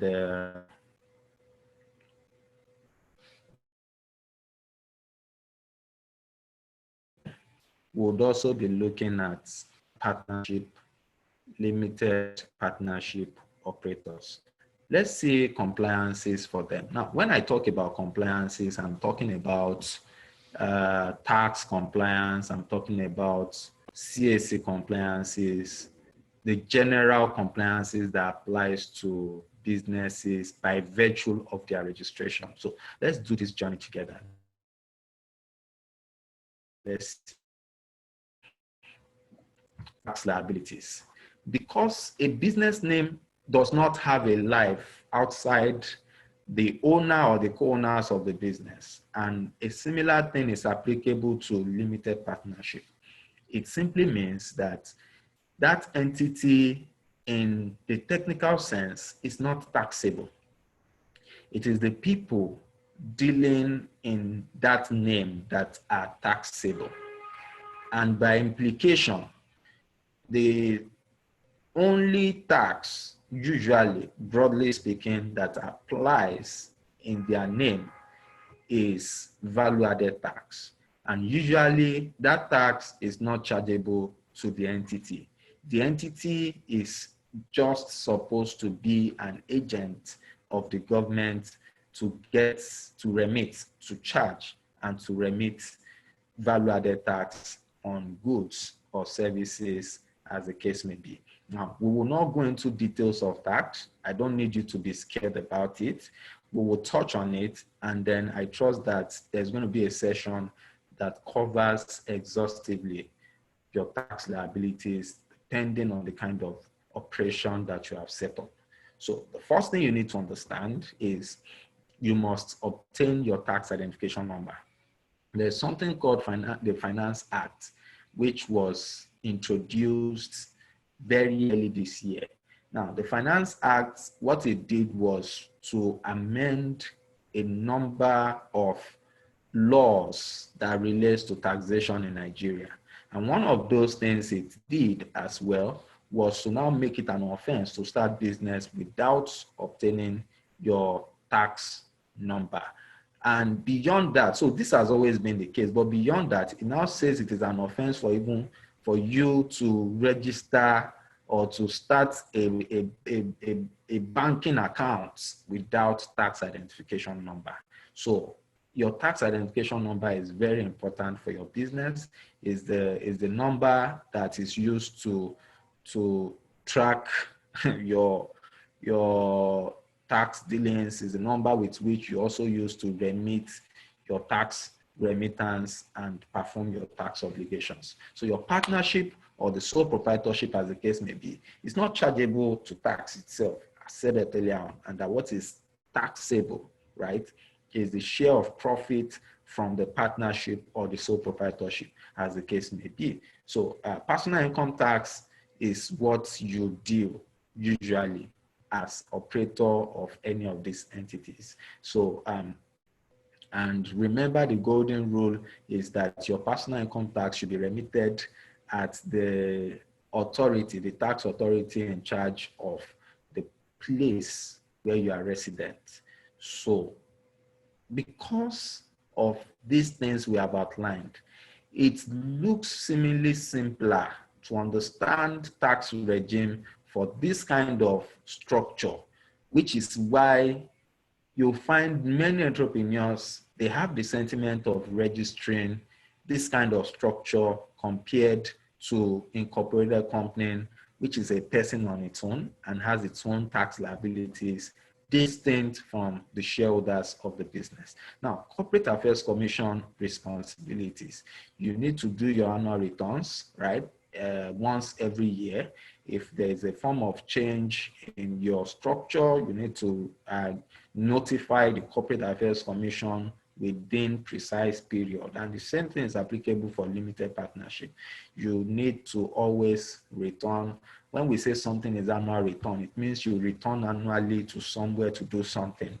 Return annually means at least once annually you have to do something. So that's what annual returns is all about. Now let's look at compliances for limited liability company. And some of these things are also applicable to limited liability partnership. Now, in limited liability company, you must also file your annual returns every year, right? And then it has to be 42 days after your general meeting is held.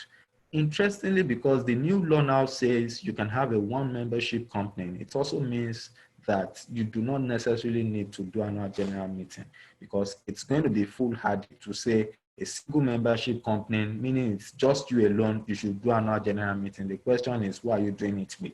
So you see why single membership incorporated company does not have to do annual general meeting like before. So when you give out shares to anybody, which is what is called allotment, right? You need to file a return on that allotment within 1 month of that occurrence.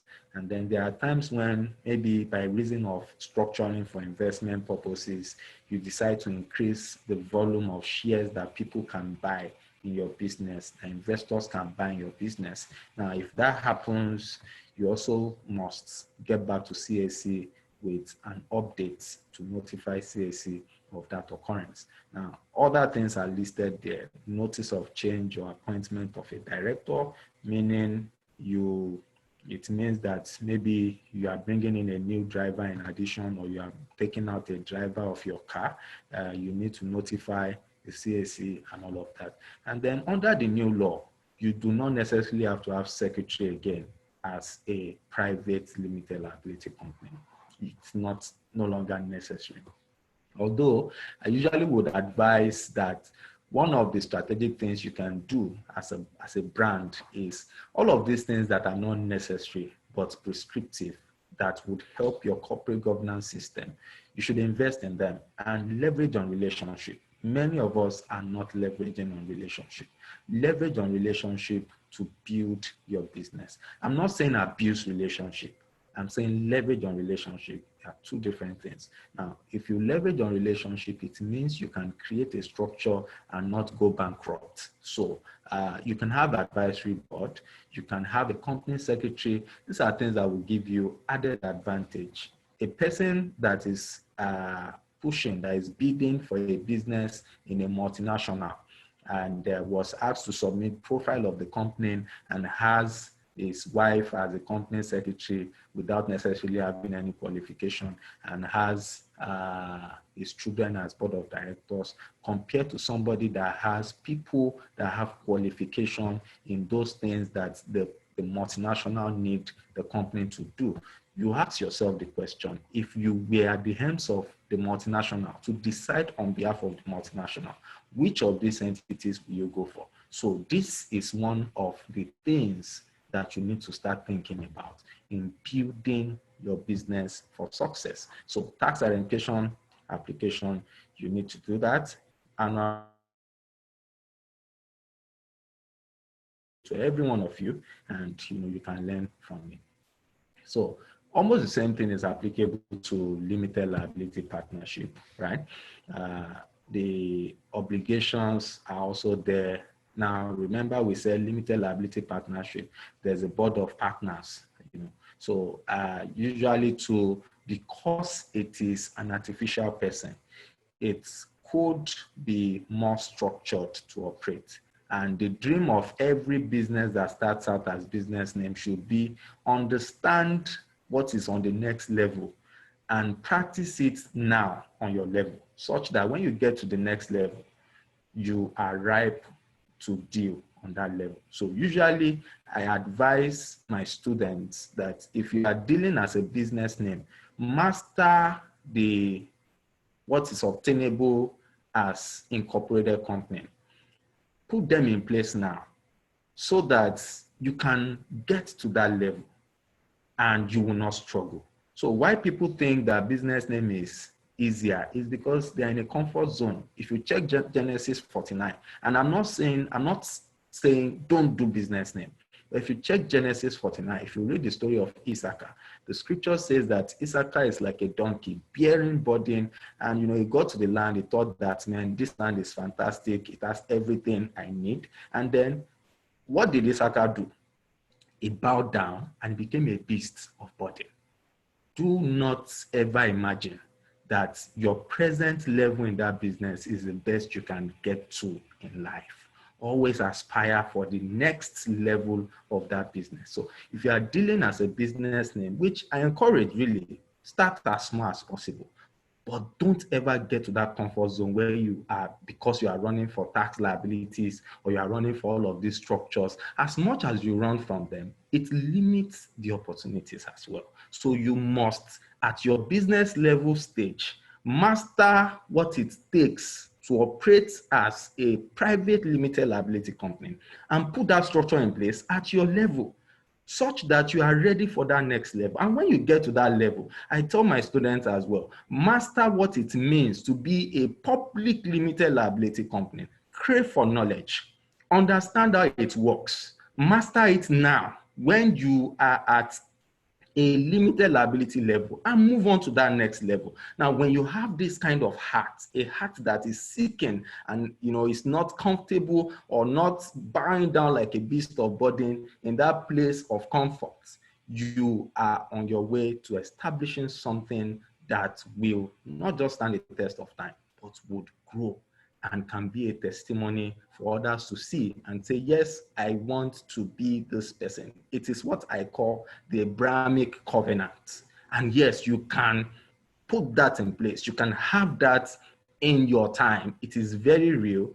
It is what you can do. So I digressed a little, and then we can come back to this. These are your obligations if you are dealing as a limited liability partnership. So if you are dealing limited partnership, you can take it up, move on to the next level, limited liability partnership.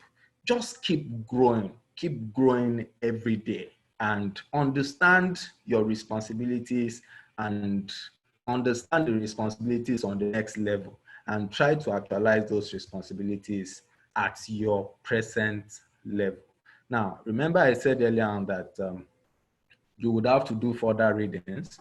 I've shared here a couple of materials, couple of write-ups you will find online, which emanated from me. Now, they would guide you as well. If you are seeking to know practical differences between these structures, I encourage you to read that second link. Then if you are seeking to know more about tax obligations, you can read the first link. And then a couple of other materials. But I encourage you, feel free, keep in touch with the faculty. And it's supposed to be a mentoring program, and take advantage of what you have. And I trust that our good God, our good Lord will see you through. Once again, my name is Eitayo Ogunyemi, and thank you for having me in this session. I would stay back to answer your questions. Thank you.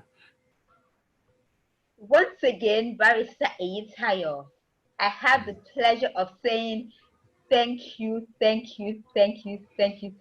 so much. Okay, yeah, house. Now it's time for us to unmute ourselves. So you can do that now. Let's unmute ourselves and please just give it up for Barrister and just say thank you. Thank you. Thank you. Thank you very much. Thank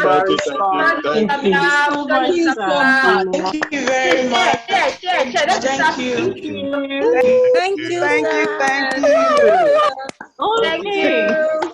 Thank you. Hello. Question. Thank you so much. Thank you. Can we ask a question? Thank you. Okay, no, don't worry. Yes, that is time for questions. Thank you, sir. I want to say thank you. Thank you It very happens much. like that sometimes. Okay, yeah, so I've heard about the Chioma. Are you there? Chioma is going to handle As this. in water finish totally. Okay, can you mute ourselves right now? I want to ask a question. I have no control. Okay. Can we mute ourselves? Yes, I've muted. Chioma, I will unmute you now. I have to unmute. Okay, Chioma, unmute yourself. Okay, done. Yeah. Okay, thank you so much, Mr. Itayo. This was really great. Thank you.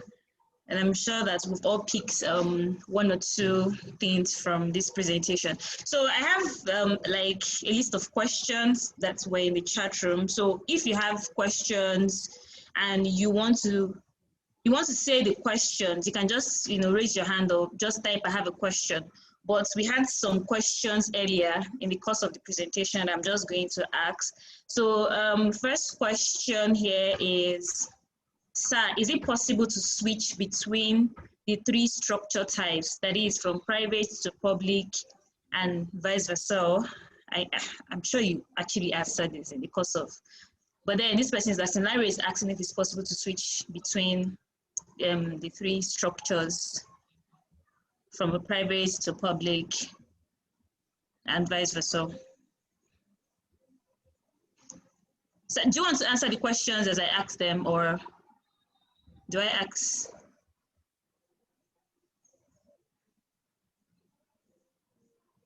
Hello, Mr. Itaye.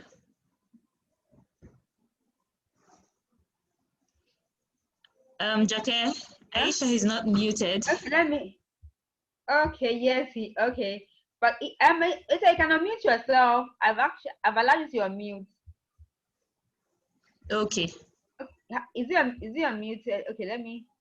Asa, can you mute now? Yeah, yes, I can hear. Okay. So I think we've answered great. that in the course of the question. Yeah, the session. Okay, so Simi said, does a sole proprietorship need a board? How about an advisory board? So the interesting thing, and I think I've also answered that, I've talked about you putting in every effort to ensure that you are on the next level of that structure, even though you are dealing on the present level. So meaning, even though you are a business name operator, you are already on the next level in terms of the structure you have put in place for your business. I've also encouraged that you are a sole proprietor doesn't mean you can't have an advisory board. It doesn't mean you can't have board of directors, and it doesn't mean you can't create structure. So I think I've also answered all of that in the course of the session. Okay, Ernest had a question. He said, Itayo, please, I registered a limited liability company some years ago with CAC. I haven't started operation yet, no bank account or anything yet. Now, can I continue with that company, as I heard that some tax liabilities have piled up and penalties have accrued every year? Someone advised I should just forget it and register a new entity when I'm ready to start operations. Please advise.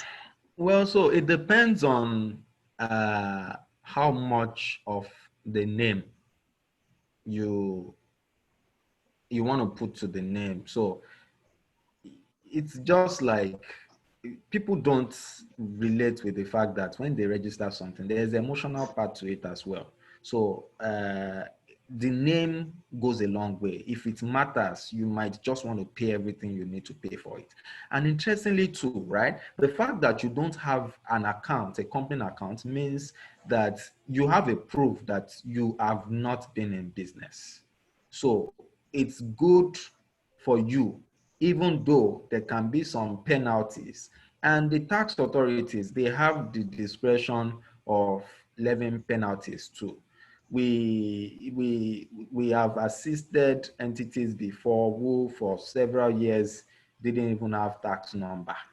And what the law stated before now was that your you should get your tax number within a period of time. And then those businesses didn't do all of that. But for the fact that when we applied, the fact that it was new, the tax authorities, they waived whatever and they moved on. See where knowledge is of advantage. So don't just get stuck at what somebody said that you can't move on. Think first. Do you want to let go of the name? And also think, even if you let go of the name, whose record is in the government records? Whose records is in corporate affairs records? That government is not enforcing some laws doesn't mean that you are being found to be innocent. Even if you move on to another entity, the company still exists. A Pharaoh can come on board tomorrow that says, let's punish everybody that has not been complying. The question now is that you chose to move on to register another brand. Does it mean they will not come after you? So it's a rhetorical question. And this is where you need to, the earlier the better. Find a solution to the situation, address it, don't run away from it. I hope I've answered that. Okay, thank you, sir. So a lot of people are asking about how they can go about registration of the tax identification number. Okay, so let's do an exercise again. It's a basic exercise. Now, I'll take you to a platform. You see, under the new law, I think that was 2015, there was an executive order which mandated ministries, departments, and agencies of government to synchronize what they are doing for ease of doing business. And by reason of that, government started working on ensuring that the tax authorities synergize with Corporate Affairs Commission. So you would find that most recently, in recent time, when you register your business now, you are immediately given a tax number. So gone are the days when you must, after registering your business, you now start processing tax identification. All of that is gone. And so now this is an easy way to check for your tax number. So I will do this again, right? Let me check for law accent, right? Now, I'm just trying to guide you here. So this is law accent, right? And then let's come to, this is where you need to, you can check for your tax number. And then I will give you practical ways of also, so you can master that, right? Now you come here, it's saying search criteria. So let me use CAC registration number. And then let me come back to this and pick this number. It's a business name, so I'm not going to use the word RC since it's a business name. And then let's see, 49, yeah. So let's see.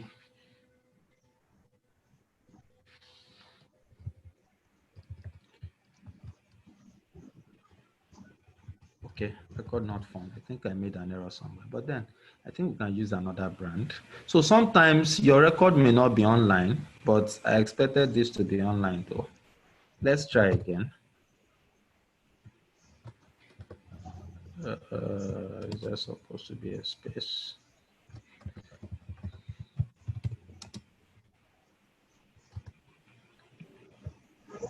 So you come to this platform, right? And this is where is the first step to checking. And then I will show you a second step. Let's see, record not found. Okay, so this is the first step. Now, when this doesn't work for you, the next step is there is an email. So let's see. I'm sorry. Let's open. So you can do this stamp duty now. FIRS.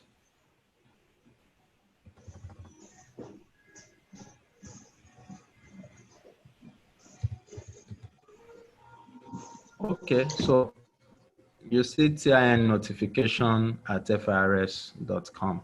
But let me see if I could show you some tax application. So look at this, for instance. My apologies, I'm having to show you some of my private affairs here. So now this is the email, right? If you are seeking to verify your tax identification number, you can do a mail to inquiries at firs.gov.ng, right? So you see my email. Please, attached is an Excel sheet showing 2 companies we recently registered. Then I would appreciate your help, General. And they respond. The government is working. They respond. So let me see. So usually they respond. And what are the information that we supplied? The company name, the RC number, the registration date, the company address, the location details, and I think the phone number and the email of contact person. So once you apply, do a mail to that email address, giving them all of these details, they usually would respond. I spoke with the leader of that team recently, and I had to commend him. He's a Muslim doing a great job out there, and I had to commend him for his efforts. Usually they would respond and guide you through on what you need to do. But don't forget, the first process is come to this platform and then do a check. If your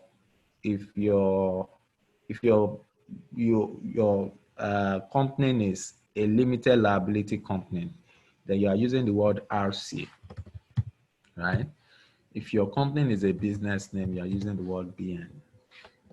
Then that's what you use to do a check, and this works. I think recently we used it to help a client, and it brought out the details of the company. So you can check, and I trust it will work for you. Thank you. Okay, thank you, sir. So another question from Gabriel says, if my personal tax can suffice for a business name, which by explanation means one and the same person, why should I have multiple tax identification numbers if I have more than one business name? Because if you have more than one business name, well, yeah, that's an interesting question. So you would have that, because don't forget that you are also an agent of the government for VAT purposes. So, and I didn't go into taxation because it's not a tax class, but I could try to guide you a bit. Now, under the new Finance Act, the moment you hit a benchmark of 25 million, in terms of principal, let's just put it as the moment 25 million goes through your account within a single year, you need to start remitting, you need to start charging value-added tax on your transactions, and you need to start remitting. So if you are doing business, let's say you are doing business as ABC Company, which is registered as a business name, and you're also doing business as XYZ Company registered as business name. There are 2 entities, and the 2 entities, they are 2 agents for the government as far as VAT is concerned. So you need 2 tax numbers, individual tax numbers for the 2 of them, because you remit tax on behalf of the government. So I cannot be doing ABC Foods and I'm doing Law Accent, and I say because I am Law Accent that ABC Foods cannot charge VAT. Remember, we also said as a business name can do stuff that the law says they can do. So if the law says, even as a business name, you can remit this on behalf of the government, that is what the law says. And I hope I've answered that question.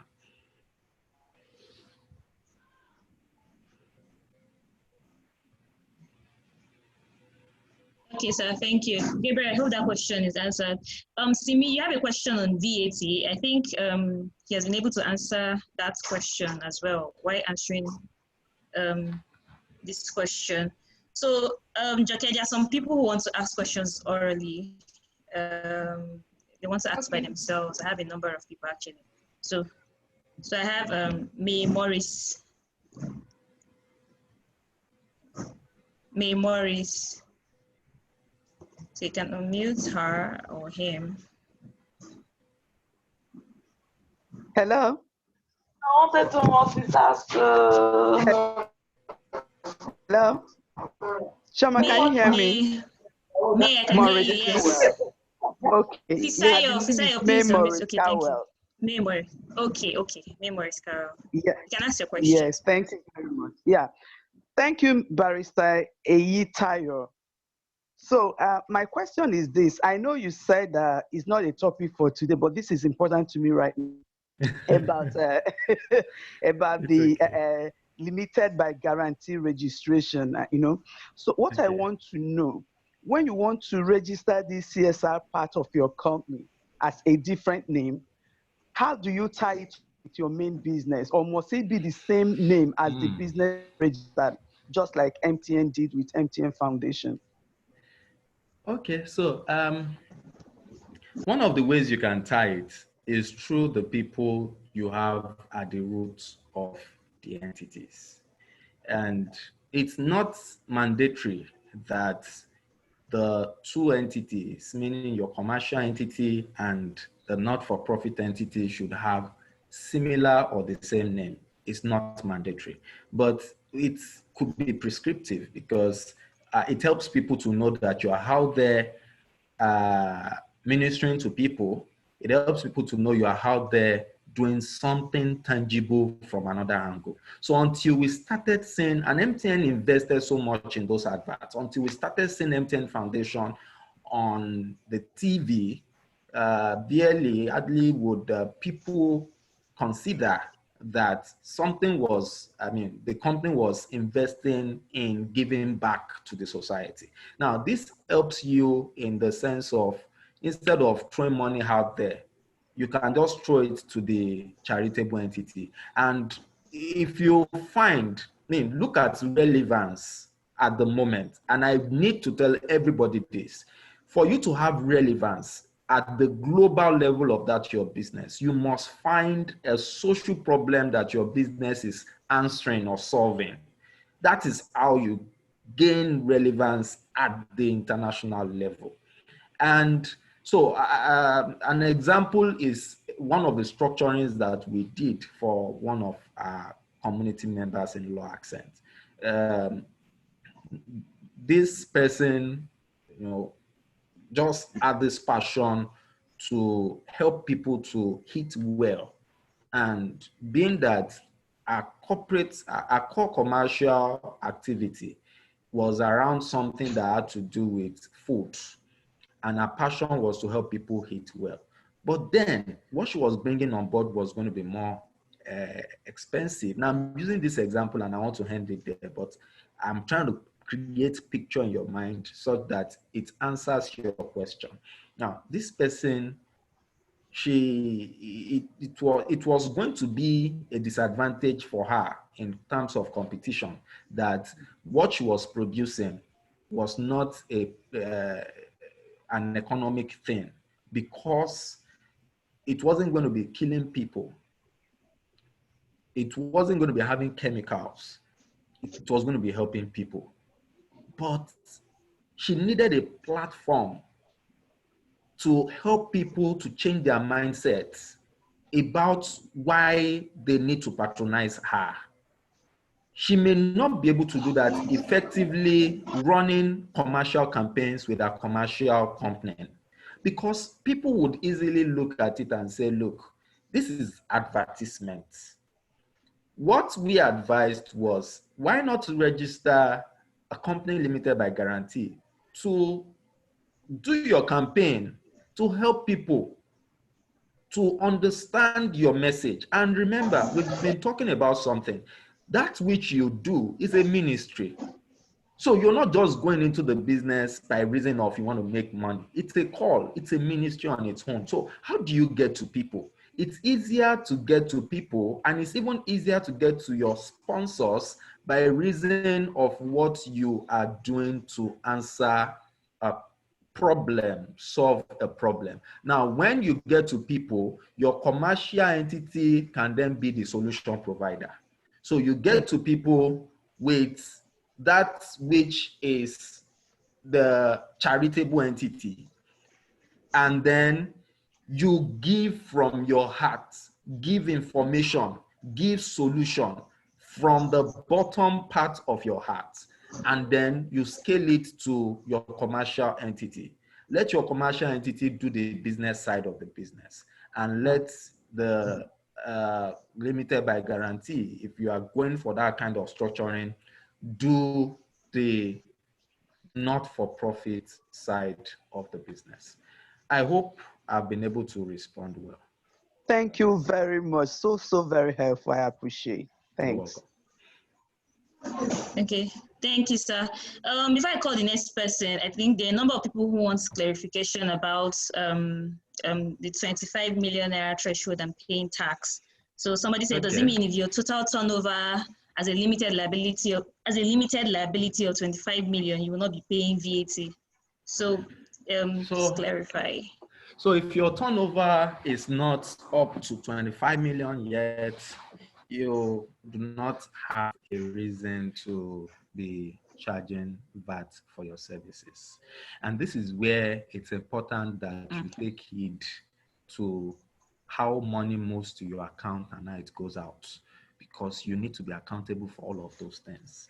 So we've seen entrepreneurs who just take in private money for a friend or something, and eventually what the FIRS does is, by virtue of a regulation, right, they can penetrate into bank to know how much and what moved in, what moved out, and all of those things. So you need to take that business as a baby, and you must be very cautious with how you undo it. So don't just allow money to flow in and out without being accountable for what is, and also ensure that you keep track such that when your total turnover gets to that benchmark, you know that it is time to start charging. Recently, I personally engaged somebody for my book project, and she decided to charge VAT, and I asked the question, as your turnover hit 25 million? And she said, and I told her, well, so you don't need to charge me VAT for this, because the government is not sending you a message, right? So that's what VAT is all about. You watch your accounting records, and the moment you hit that benchmark, you know it's time for you to start remitting VAT. Okay, thank you, sir. Dolapo Balogun has a question. Jake. Dolapo Balogun. Okay, she can. Okay, good morning. Okay. Okay, I'm a guy. I'm a guy. Sorry, Dolapo. No, Joke. Yeah, thank you so much. Yeah, Mr. Isayo, thank you so much for the session. Really, really. You're welcome.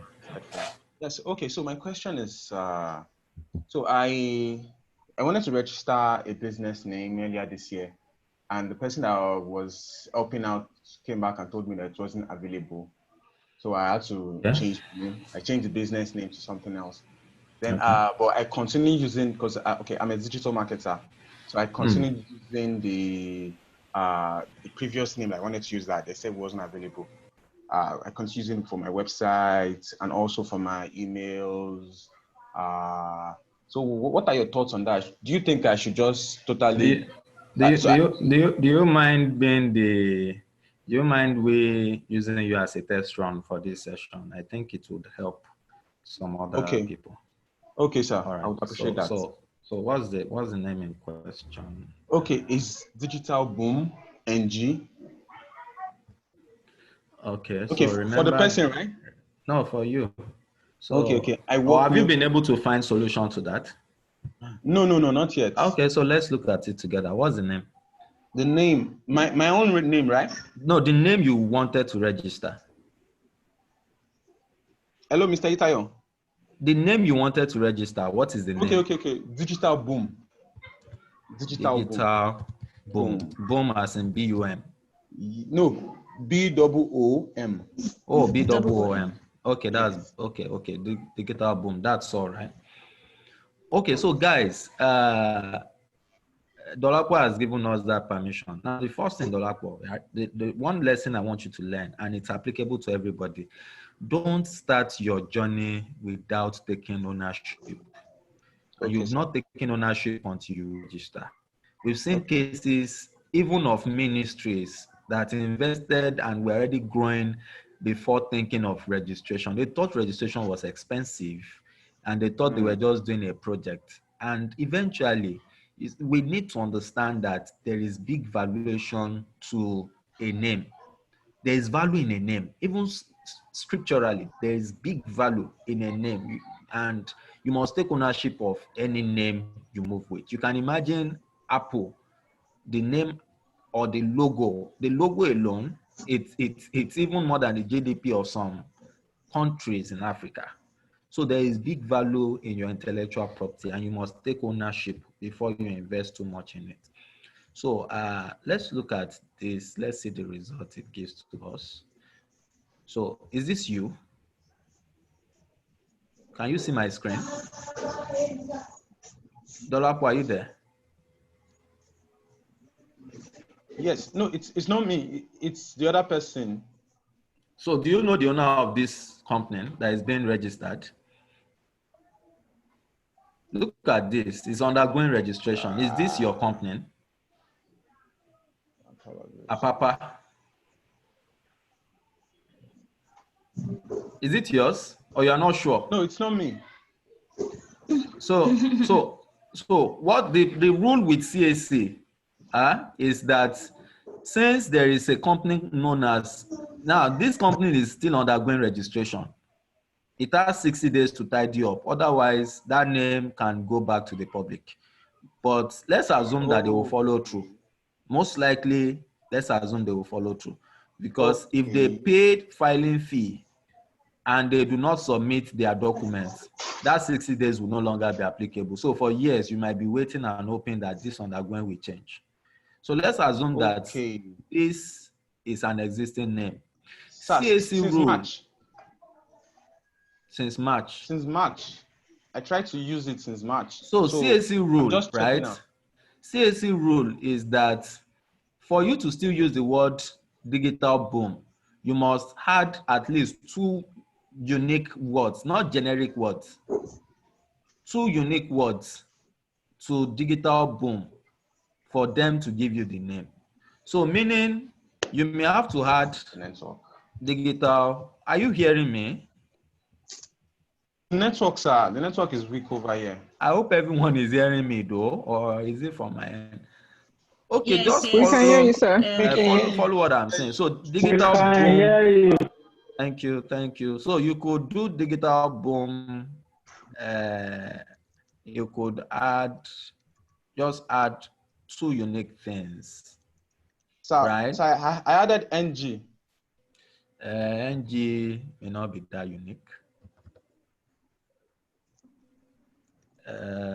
So you need to look for 2 things. Then the other alternative is you might find synonyms to these 2.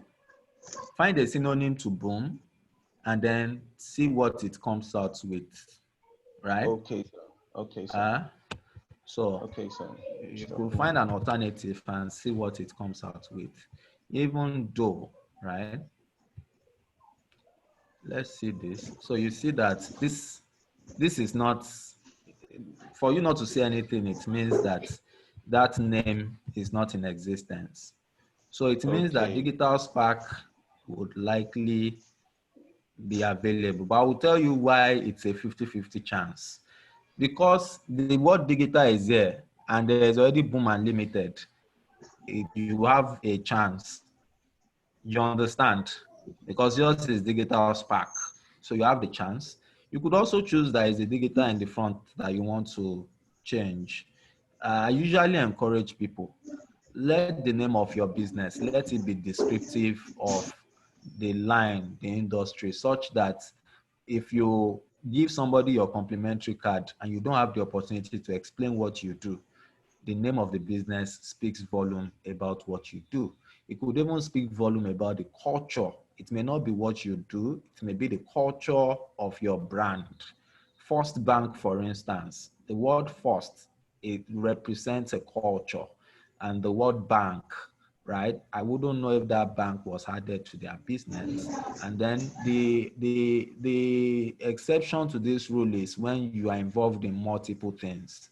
And even when you're involved in multiple things, you ensure that you protect your respective products, trademark every of your products so that you can have ownership of those names.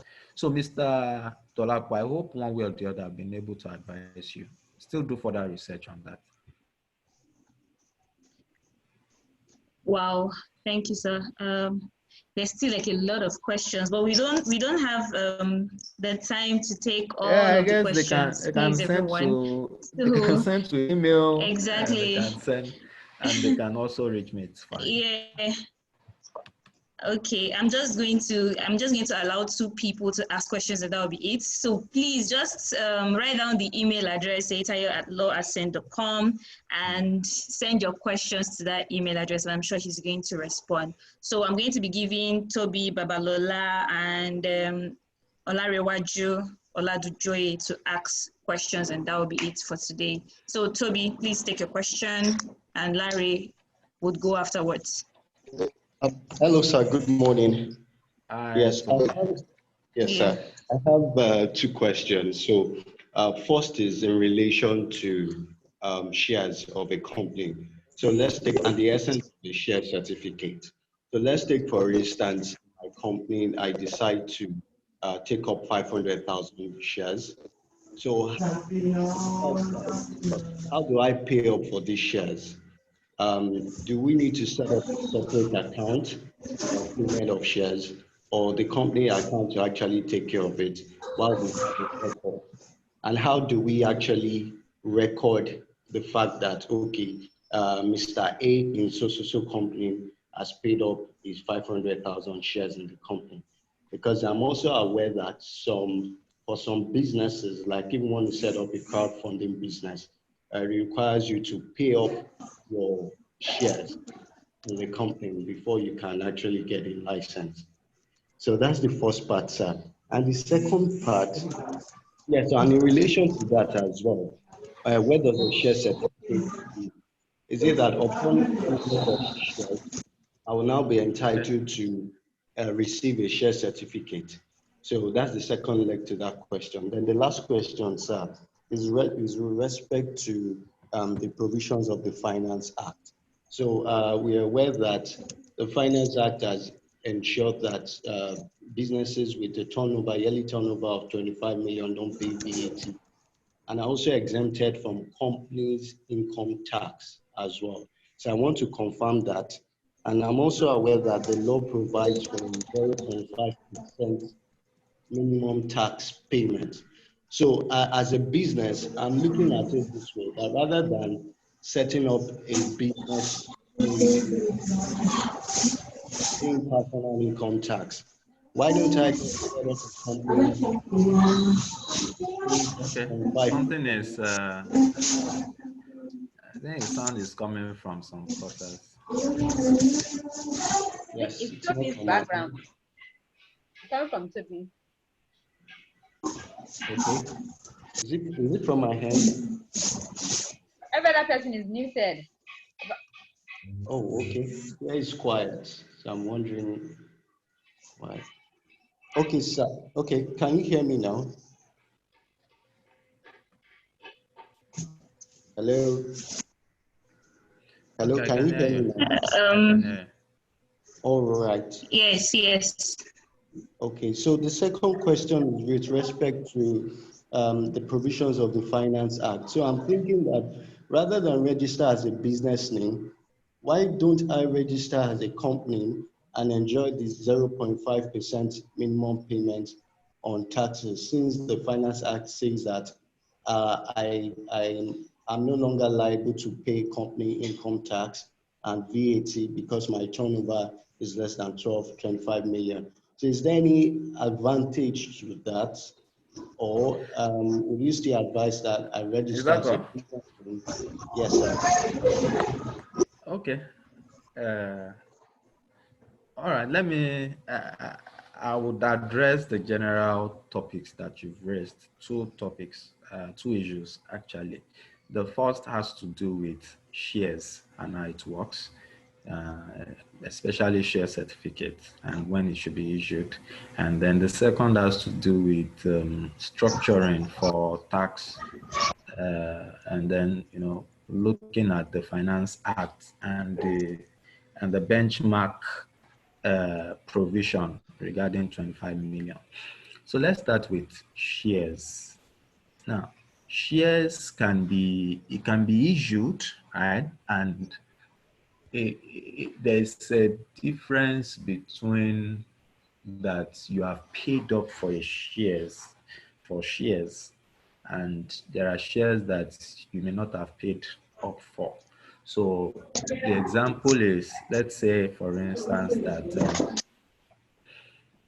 let's say that the company allotted 50% of its shares to you, and then, okay, I'm still hearing some noise. Okay, so let's say that the company allotted 50% to you. Now, it doesn't necessarily mean that the 50% has been paid up. What it might also mean is that you've paid for a part and you are committed to paying for the rest. That's why what the law says is, at first, if there is an issue with liability, winding up and all of that, your first liability, your first responsibility is it has to do with the extent of the shares you own which you have not paid for in the business. And share unit is used to explain the level of your ownership or otherwise your liabilities in the business. So that's how it works. And you can have share certificates at either level. Even under the new law, your share certificate doesn't have to be under the seal of the company anymore. So the whole thing is to ensure that there is ease, there is simplicity to the operations of businesses. And I hope you find that interesting.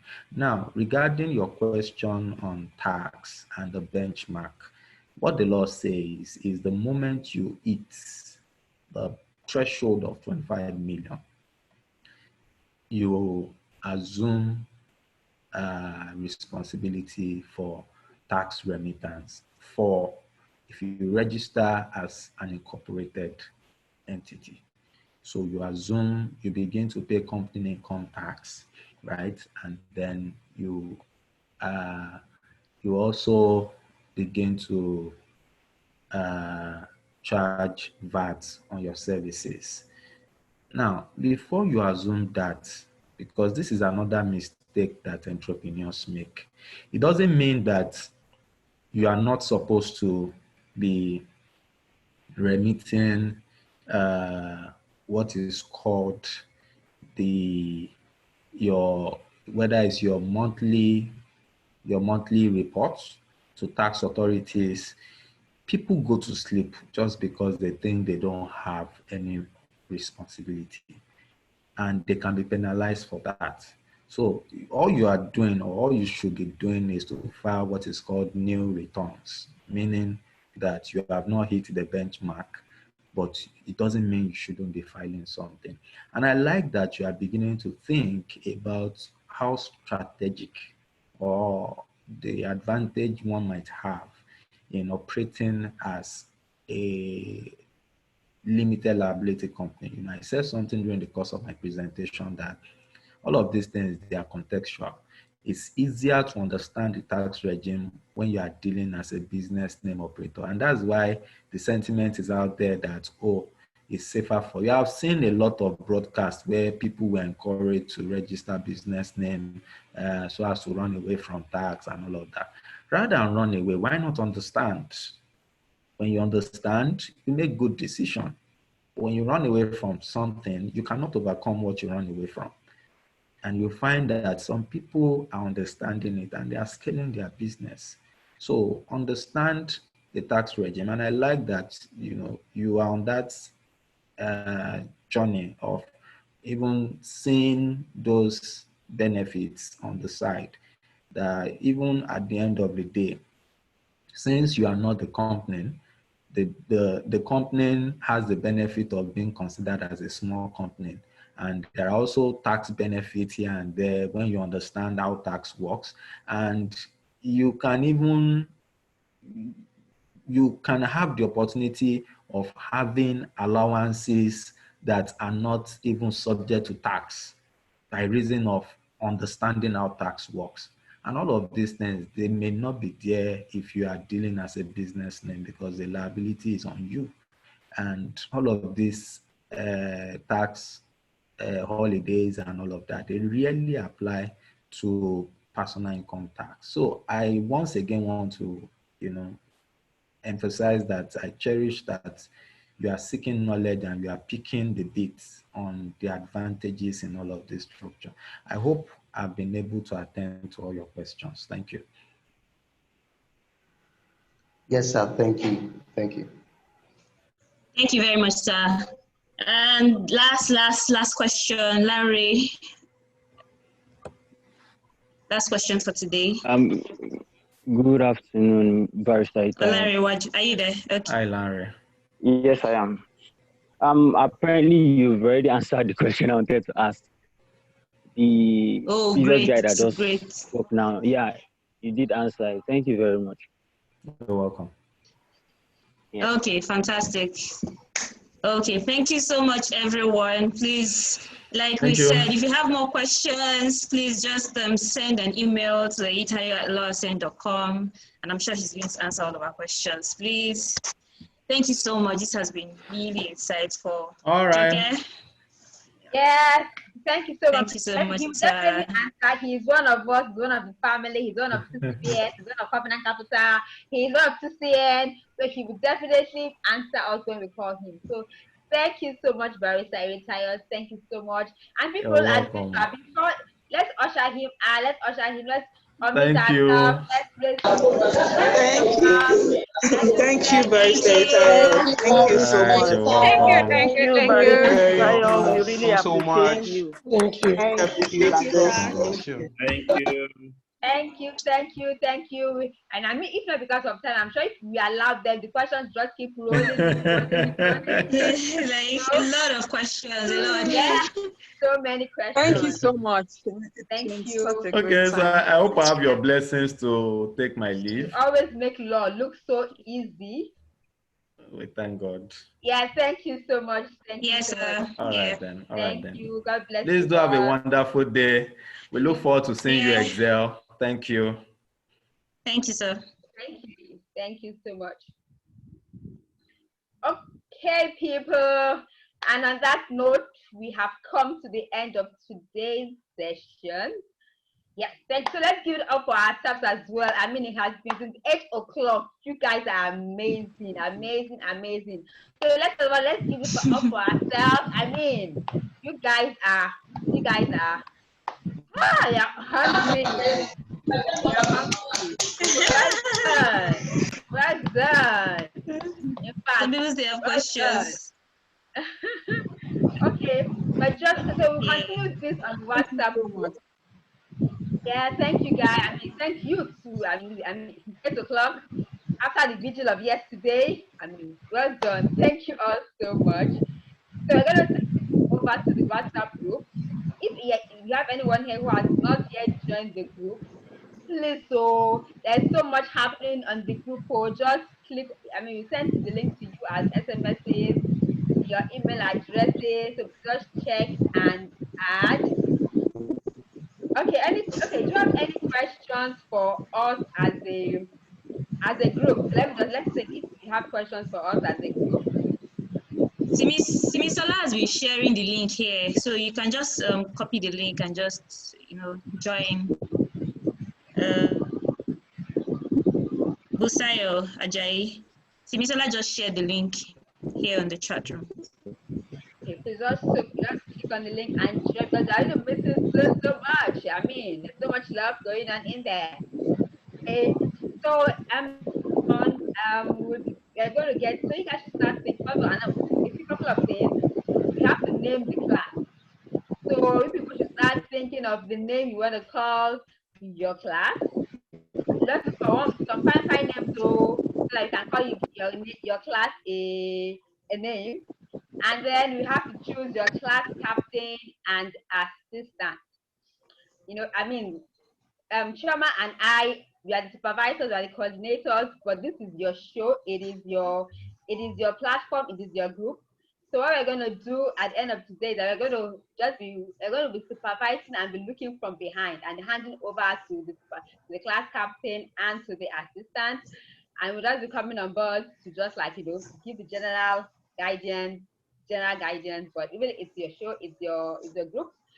I mean, if you had a physical class, you guys would have been the ones to create the group yourself and continue your interactions. But because it's virtual, we have to do the pushing forward, But ultimately, we're handing over to you guys.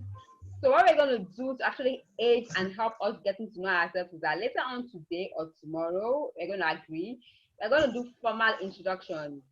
I mean, we did something small earlier on, just introducing ourselves, our names. But this time we're going to go deeper, introduce ourselves, what you do, your businesses, so that the networking and the bonding and the friendships and the relationships can really start full force. So we're going to be doing that and also sharing. I'm sure I can remember faces now if I see the faces, But also we're going to be sharing pictures as well. So find one fine picture there so you can put there for us to get to know ourselves better. And we can do that today, tomorrow. Left to you guys to decide on what we want to do. And yes, and then we are recording this session. Recorded 2 sessions. We're going to share once it finishes downloading and saving. We'll be sharing the link on the WhatsApp group so you guys can have access to it again. And I think that's basically it for today. So once again, if there are no more questions for CCBS, I think this would be a good thing to say thank you and round up for today. Omalade, want to say something? Oh, sorry. Okay. All right then. So on this note, hello, please, can I just say something? Is it possible to also have? Can you hear me? Yeah, we can hear you. Okay, please, is it also possible to have slides, in a PDF format? The slides. Okay. Yeah, okay, yeah, we'll share the slides with you as well. We'll share the slides with you. Oh, thank you very much. You're so welcome. We are here for you because we are here for you. So anything we can do to make the journey easier and faster, we'll do for you. We trust you. We know. Okay, then once again, I think we don't want to go now, but we have to go. We have to go. So on this note, so once again, let's give it up for ourselves again. Thank you so much. It's an amazing couple of hours together. So we'll continue this on the WhatsApp group. So enjoy the rest of the day. See you on the WhatsApp group. Yeah, so on behalf of Choma, myself, this is CBS. Thank you. Thank you so much. All right, then. Bye. Ciao. Bye. Thank you, Mary. Bye, everyone. Bye. Thank you, Sissy. See you on the other side. Nice to Let's keep see sharing the you. love. Let's keep sharing the love. Thank you, No love, no hurting of love. Thank you, Tolani. Thank you, Phoebe. Sis Harry said Thank bye. you, Simisola. Thank you, Victor. Thank you, Sibilola. Thank you, Obina. Thank you, Cassandra. Myself. Thank you, May. Thank you, Timei, Florence, Naomi, Daniel, Jagede. Thank you. Jason. Thank you. We can see the thumbs up too. Yeah, we see it, Obina. We see it, Oladile. Thank you, Florence. Bye. Thank you, guys. Thank you, doctor. Thank you both. Thank you. Thank you. Bye, Florence. I see you. Bye. Bye. Thank you, Ernest. Thank you, guys. Bye. Thank you, Larry. Bye. Bye. Thank you, Naomi. Bye. Thank you, Daniel. Bye.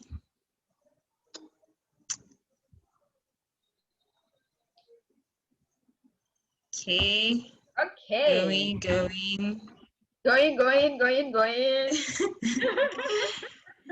Thank you, Joke. Thank you, Chioma. Can end the class now. Yeah, okay. So, otherwise, just like the induction, we will not go. I will keep saying bye. Okay, then, guys, we're gonna end the session now. See you on the other side. So if you haven't joined the WhatsApp group, go join. Bye, everybody.